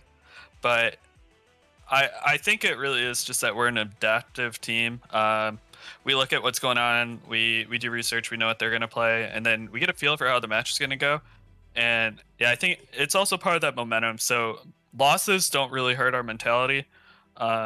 We talk about, well, what are we doing wrong? What should we change? Things we should look for, proactive plays, that kind of stuff. And I think it's just as the series goes on, you just get better and better. We just keep scaling. So it's cool that you see it more as a strength and not so much as a weakness. You're adapting from that spot more than that you're worried about the first one. Right, exactly. Yeah. So I think by end of the season, we'll work out ways that we can become better right out the gates. But I mean, if we're winning series this way, I don't think anyone's going to complain about it. So, but yeah, it's definitely something that we're going to look to improve on, making sure we come out game one pretty strong. Sounds great. It was a phenomenal series. Congratulations on your 3-1 victory up against WildHeart. You continue your dominance in CCL as you, I believe, are in the #1 spot so far. Before I let you run out of here unaverted, are there any shouts that you'd like to give? The floor is all yours. Yep.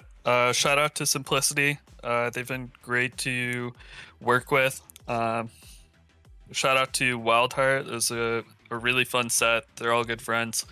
I think they all played well. And shout out to CCL and you guys for hosting this and keeping this going. It's something that I know all of us have a ton of fun playing in Simplicity. And yeah, I think that's it. Thanks, guys. Oh, thank you for joining us, my friend. Good luck in your scrims, your practice, and we'll see you next weekend up against Granite Gaming on Saturday. Good luck in all of your scrims and all your games this upcoming week. Thanks. Yep. Bye. Thank you for joining us. Well, we got our first series done for the day. It was a 3-1 victory for Simplicity, so unfortunately no Game 5 out of that, but a hard-fought series from the side of WildHeart. And WildHeart, they still sit in the, I believe, the second place for now, because we're getting ready, Grubby and Justin, as well as Twitch chat, we're getting ready for another best of 5. Our next best of 5 will be Storm Esports versus 30K. 30K, I believe, is sitting in the #3 spot at a 2-0 record. So if they are able to win this, that's going to drop WildHeart down one little tick. And then on the side of Storm, they're sitting low right now, but maybe they find a bit of a victory up against 30K. There's a lot of really cool action here on HeroesCCL coming up in just a little bit.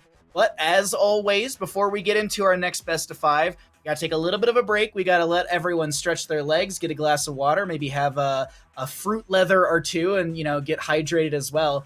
We're going to have this little break. Before we get into the break, I want to shout out our amazing sponsor, Next Level Gaming. You can use !NXT in chat to get yourself all the information of this amazing Florida Esports Center that is hosting HeroesCCL watch parties on Saturday and Sunday. So if you live in the area or want to travel down to Next Level Gaming, you can do so. And you can also play Heroes of Storm over at Next Level Gaming. Get yourself a little extra experience on your account. But as I said, we're going to take a short little break. In that break, I believe we have Kyle Ferguson interviewing Hazuabs to talk about the upcoming matchup. Don't go anywhere. This is HeroesCCL presented by Wisdom.